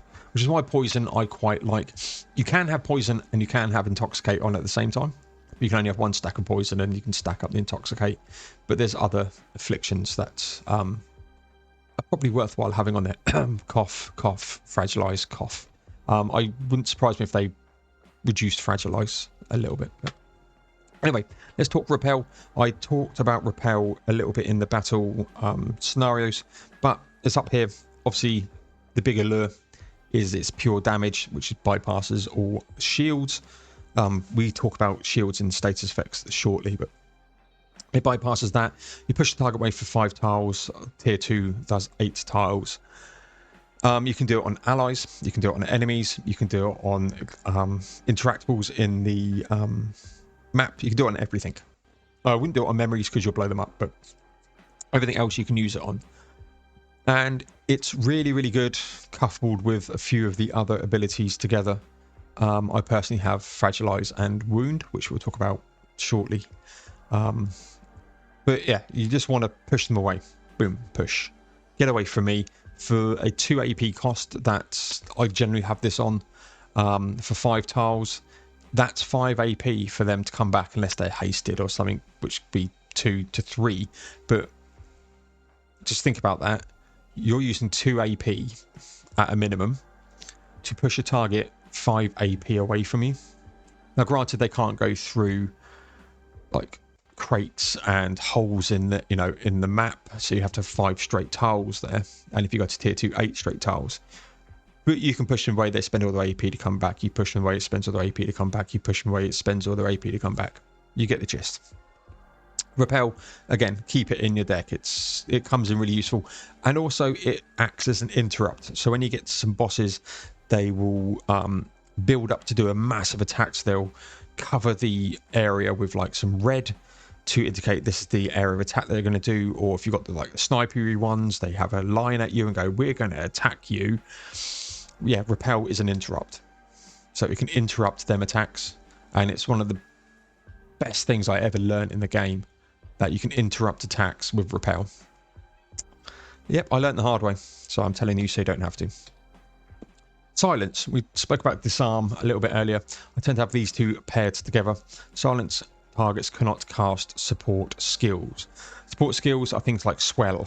Put swell on an enemy and it, gets 10% more HP. It can't heal. You can't do this. I tend to have silence and disarm together because you're just going to want to use them interchangeably for certain situations. You don't want them old. Yeah. If you're going to disarm, you might as well silence. So it just shuts them down and all they can do is move. So yeah, really, really good. It's only for 1 turn. Does have a negative effect, which we will come on to in a little bit. But again, really, really good. Once you get silence and disarm, yeah, I'd probably keep them on. Again, if you've got that boss that's building up for a big attack, disarm and silence can also do what, that's probably disarm more than silence, can do what repel does and can interrupt. So you have 2 interrupts. Really, really good. Need them. Spoil. Again, more of a late game requirement, I think. But you'll find that some enemies will go across sludge on the floor or as a tile and will heal from it, or poison on the floor will heal from it. Spoil decreases applied and received healing by 35%. They take 35% less healing. Really, really good if you're having in one of them fights. Bump it down 3 turns, they're not going to heal. There is enemies out there that will go searching for things on the floor to heal themselves. So if you've got one of them, this is a really good ability to just not shut it down, because it's still 35% only reduction, but it's better than them healing all the time. Right, swap. Swap is quite a good ability. So you select an enemy and it, or ally, or say a totem or a summon, and you just swap places. Really, really good. Again, I haven't tested this as an interrupt. Probably is at this stage, so it could be another interrupt, similar to repel. Again, we'll come on to the negatives of that, and I think it is an interrupt. But you can, if an enemy is right next to a boss and the boss is getting quite close, there's some enemies that spawn other enemies. You just swap with them and you're right next to the enemy. Lovely. What's not to like? Say using multiple AP and a teleport. I tend to use my teleports to get out. And if you can, swap with a minion to get in. Absolutely brilliant. Then we're going to talk thorns. So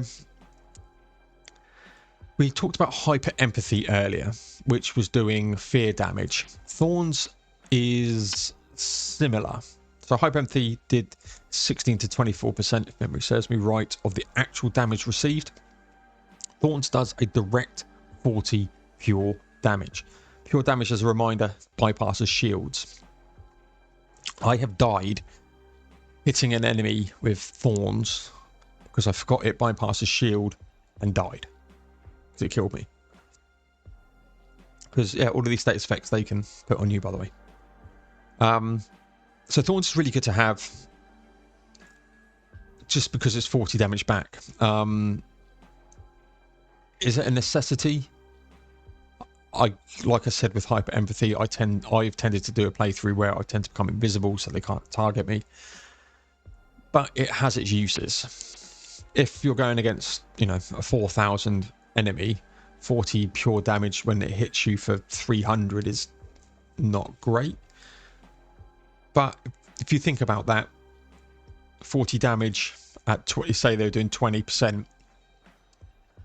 What's that? Oof, it's 400. It's 200 damage they need to do to you at 20% hyper empathy. So it's up, you know, it's up there with that. But I tended to drop thorns and hyper empathy later in the game, but off the start as well, because you get this pretty early, I think. Pretty good, especially like if the enemies have like 40-50 health, you can almost kill them. 2 more to go, and then we're going to some of the sort of counters that the game has given. Wall increases shield by 80 to 110, as you can see there. Gives you a shield. Obviously just spoke about pure damage, which bypasses shield, but this basically is, you could be on 1 health with 100 shield. They'd have to get through that 100 shield to hit you 1 health. So it's like a heal, but it's just, yeah, protection shield is what it says on the tin. Again, you can put it to everyone. I tend to have this as I'm healing myself, because you can't have in a skill, you can't have 2 heals, so I tend to have a heal and a wall just to give myself some healing and some more protection. That way works out quite nice. It's really good. Come on to another one of my favorites, and we're talking wound. So inflicts wound, dealing 12 to 16 pain damage every time the target moves a tile in 3 turns. So I need to clarify what move a tile means. There's some enemies that teleport. Teleport is not moving, and you yourself have a teleport skill eventually, which isn't moving, so wound doesn't inflict here. But we talked about repel, we talked about fragilize. If you repelled them 5 tiles, that would tick 5 times, and then if they have to physically move each tile up to you, that's another 5. So that's 16 times 5 is 80.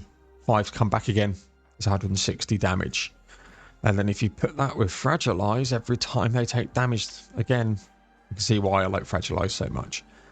I like wound. I tend to have that on repel, so repel with wound and fragilize. You're going to bump them anyway, you might as well wound and fragilize them. So yeah, really good. Again, just have it in your deck. It's cheap. It's discipline weight of 3.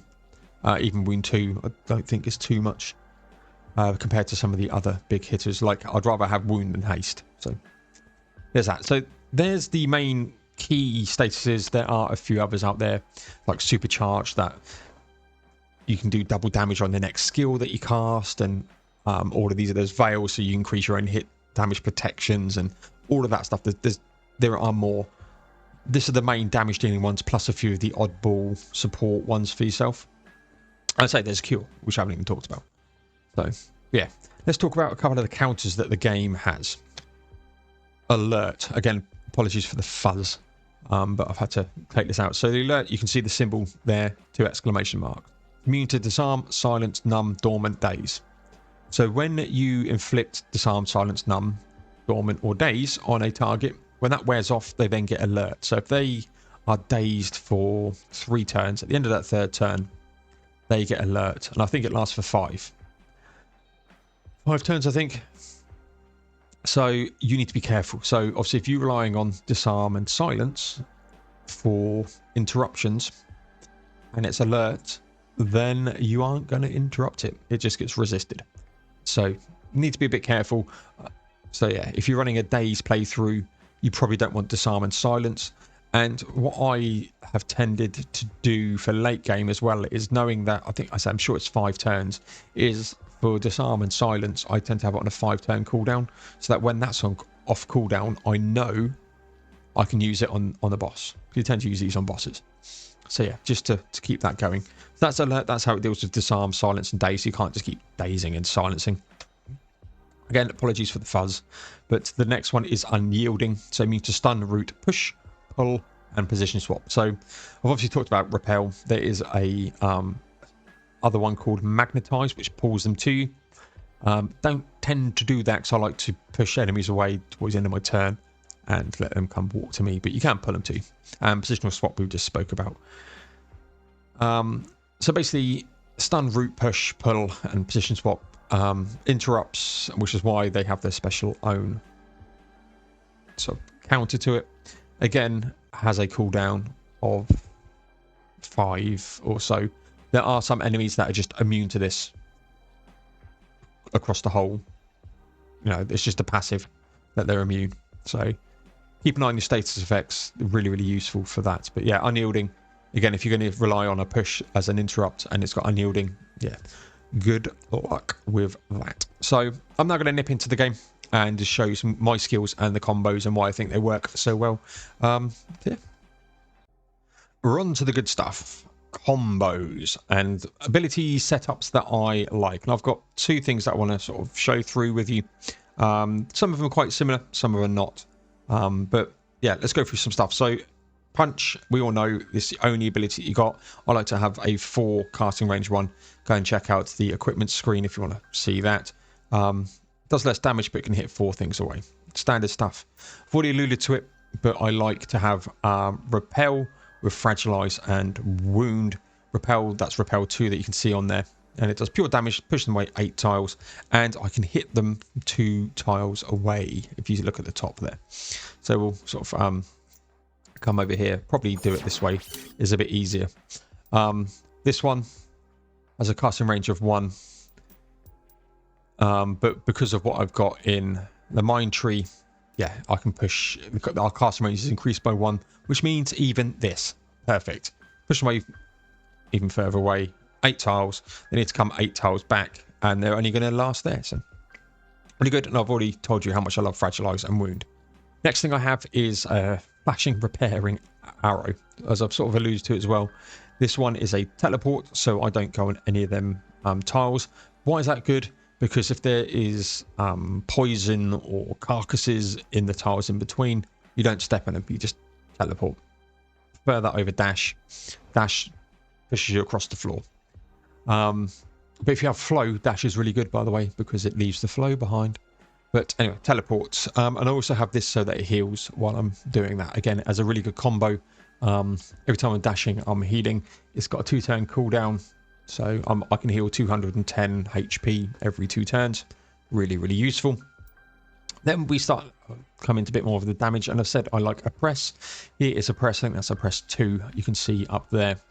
And it's got a casting range of 3. Now you look at that skill shape and you think, oh, it can only go there. As I mentioned in the beginning, in the introduction to battles and stuff, 3 means any space that would cast, unless you've got haste, that's different, but any tile that costs 3 AP to get to the movement on, that's the range it is. Single target ones like that, I think, sometimes are better than the bigger ones if you're just going for single target damage. But we've got a press, and I've got a pure damage on there. As we know, pure damage bypasses yeah, shields. Other things to know on that one: plus 59% damage if you are affected by invisible, and 12% damage on targets affected by intoxicate. Well, I'll come on to some more specific things. So as you can see here, this is a epic, and this one is a unique. You get this from a boss. But as you go through these things, you're going to get better skills. So a press 1, just common, is not going to be as good as epic. So I've got an epic one with that on. I think it's this one. You skill by 1. Yes. We'll come on to that. Let's move over here. Just want to quickly talk. This is my heal. It's got regen. As we spoke about regen, it triggers the turn start after. So if you want to heal there and then, you're out of luck. You've got regen. I also, as I say, put a shield on it as well at that point, and I can temporarily damage over time. So if you've got intoxicates and stuff on, it clears that. It's got a 4-turn cooldown, which is fine. A lot of my healing is done through flashing, repairing arrow for now. Then we've got this bubbling loss missile. So you see it's cross, so you can hit everyone in the cross. It's like AoE. And why I went off to see my skills in the forge is inflicts intoxicate. Told you about intoxicate, and there's some synergy here. So that does 12% more damage with intoxicate. For 3 turns, it does 5% more damage on affected by stun. Don't really have that. 21% damage on targets affected by poison. At the moment, I haven't got a poison skill in here as well. But again, 21% extra is really, really good. And it reduced skill cooldown by 1 per kill. So it's on a 1-turn cooldown. If I kill something, I can use it the next turn. Kill something that turn, I can next turn. It's you can't use it multiple times in one, which is a bit annoying. But yeah, I don't think you can, but I tend to use this at the end anyway, because if you look underneath the grief damage there, 100% damage if you're affected by invisible. And through the whole of this guide, you might have noticed that there's a theme here that I like to be invisible. In my equipment, I have invisibility. If I kill something, I go invisible. This can nuke. So that's 100% extra damage for that.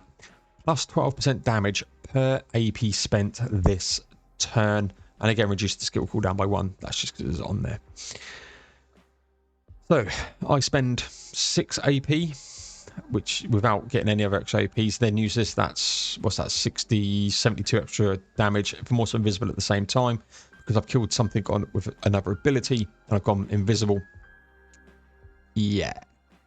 That's like 200% extra damage. And you can ramp this up. I was on one boss hitting it for thousands. So, yeah, really, really good. Probably my favourite ability that I've got. Again, just because of the epics and stuff on there and how lucky I got with some of the drops. But yeah, that's like really, really good. Then got the sharing bubbling puncturing shell. 4 AP on this one. Has hyper empathy, intoxicate and wound. Tend to use this if I'm a little bit out of position. Instead of going in 2, you know, I go in there. I don't use it often, but it's just for chaff clearing, really. If I've got a line of enemies, you can put hyper empathy on them, you can intoxicate them all, and you can wound them all. It's just another way of doing wound if I can't do it through this way, to be perfectly honest. I then have a healing windy trauma pillar. As I said previously, I like my pillars, because you can also push these with repel if you really want to. But it summons a pillar to fight your side for 5 turns.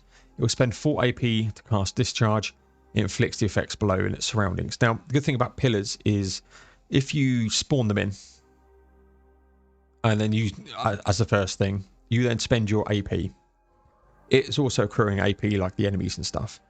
And it will then go after all of the enemies' turns.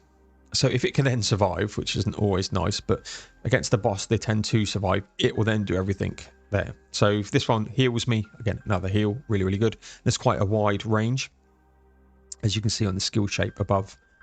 It clears all tile effects in the area, so there's a lot of bosses that like to put traps, flames, poison, haze, sludge, all of the floor tiles. It's just gone. The only thing it doesn't clear, as I worked out, is darkness. You'll learn about darkness when you play the game. I'm not going to spoil that too much. And it also does some damage. But it does 13 damage per skill on cooldown. But that's that on cooldown, so it does... yeah, no, if I've got a lot of stuff, it does more damage. And if a target has been disarmed as well, which we'll come on to shortly, yeah, it can do that. And then we have our disarming, silence, and empathetic arrow. So I can swap positions, disarm and silence. Yeah, the swap positions part isn't overly great. I don't really need that on there. But yeah, you disarm, you silence. It's an interrupt. You just need... I will never get rid of that on there. And then we've got the Ghoulish Wave. So deals sort of 54 to 82 fear damage and heals for 75%. So AoE heal, basically. There's a theme there. I have a lot of healing. Probably because I'm running a bit of equipment that has my HP down to 50%, so my health isn't that high. So that's my just general enemies one. I do have a boss set up, which takes, at the moment, takes the totem away. But it puts in this. The Hyper Empathy, Intoxicate, and Grief. Plus 10% damage to targets affected by Fragilize. 18% damage per skill on cooldown.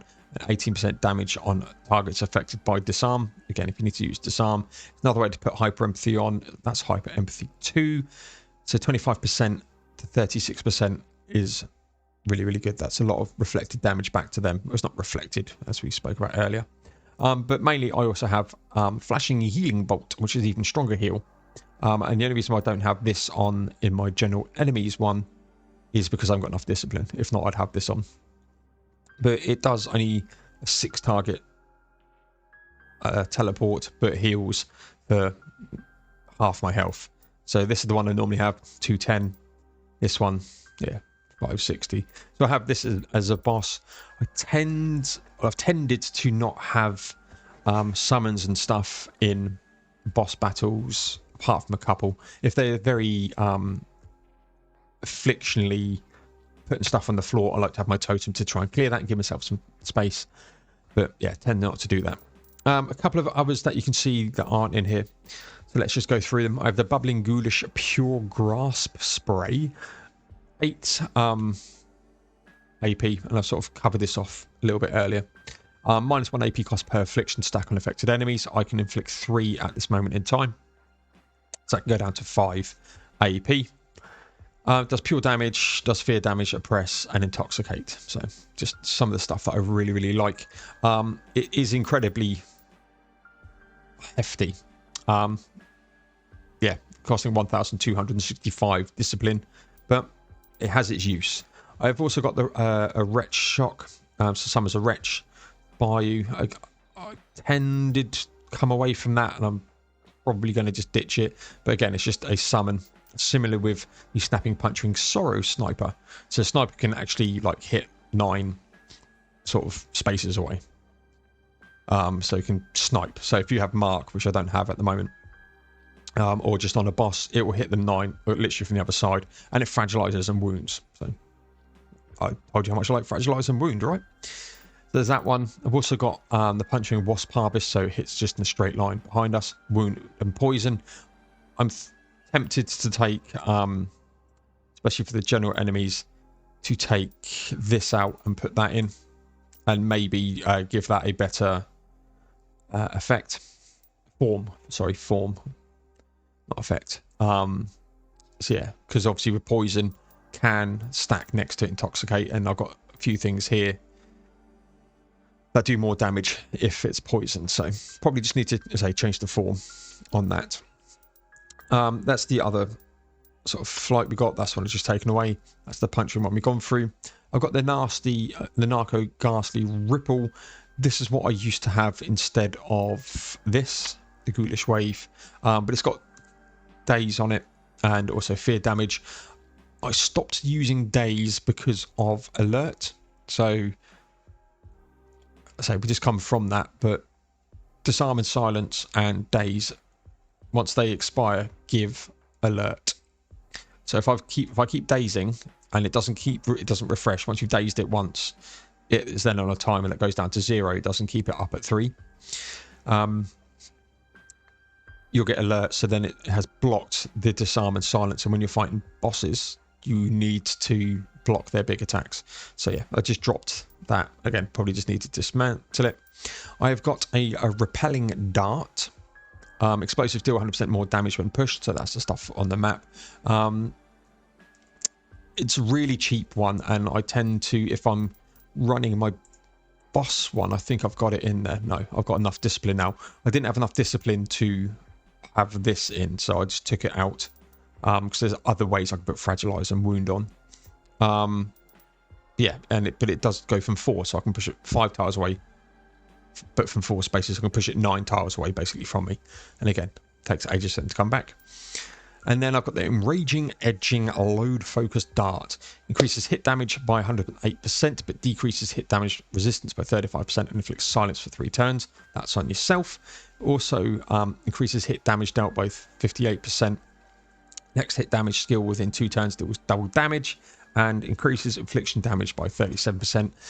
It's one that I was looking at using as a nuke button. So there is a certain boss that when it gets to a certain health, you have a few turns to kill it. If not, it will kill you. So proper DPS race. And this is what I was going to use. And I think in Endgame, there is something there that I could use. Probably need to take it off an 8 AP cooldown. But yeah, that's probably a nuke one. And you get the underlying theme of what I think is really good combos. Fragilize and Wound, definitely. There's Intoxicating Poison, as I've just seen there. Hyper Empathy, you could put Thorns in that as well to just do massive reflect damage. But yeah, that's the skills that I've been using, and this is what I have completed the game up to the point before we get our first content drop coming in December, hopefully anytime soonish. Yeah, and that has been the status effects and my combos. So I want to touch on one other subject before we wrap up the whole of the guide. Okay, final sort of thing that I want to talk about in the guide, and heavily spoilers again. If you don't like your spoilers, then thank you much for watching the guide. But minus spoilers, we're going to go and see the map and some of the end game content that you can look forward to. So, sort of showcase the map. We did the map showcase earlier, and you've got these things. So as soon as you get to Bleak Island, at the moment, that is where the game stops. You get to Bleak Island and you're done. So there's a boss in Hark. Hark gets you to Bleak Island and you're done. I then need to transpose some haunted patients and do transpose people at a certain enhanced level, as you can see here. So I need to get to 2, but that's proper tough. Look at the XP stuff here and token rewards. Yeah, it's pretty hard. I haven't actually managed to clear that. I haven't tried too many times. I wanted to get the guide after completing the game done, but you'll see, I say Hark has notorious travelers for 2 days. Legendary patients are passing by. There she is, the Fire Reeves. And what will happen is every now and then, so Bleak Island, there's a violent surge of patients that are unusually aggressive. I've got the haunting surge, 3 days to haunt, and this is what I need to do to get sort of that objective done. And at the moment, there's nothing in these top ones, but something like Dump Steed, I've got it up at Renowned. If one of these events, especially the haunted one, was here, I'd get tier 4 patients. So, and this is the end game, and the grind is quite real, but it's really, really challenging to to come in and do this at this level. I've got 3 hungers, which are at 1500 HP, but that's on tier 4 without going up anymore. If I do that, they won't be at 1500. They'll probably be like 15,000 HP, probably, I guess. Just trying to see if there's anything that I know. Yeah. So I could, this is the easiest one to do. By the way, Enhanced 2, just go and get 6 memories. But that's probably 3 zones that you need to go through. But yeah. Just end game stuff. There is this, so enemies are foul. Enemies explode on death. Enemies deal double XP. And enemies inflict intoxicating hit. Proper like modifiers here. And that's just, fragilize on here. We've been lackadaisical about fragilize this whole plane. Enemies have resist grief. So this is where sort of the challenge at the end comes, and it plays into a lot. If you're looking to get up to Renowned across all of them with different enhances, it's tough.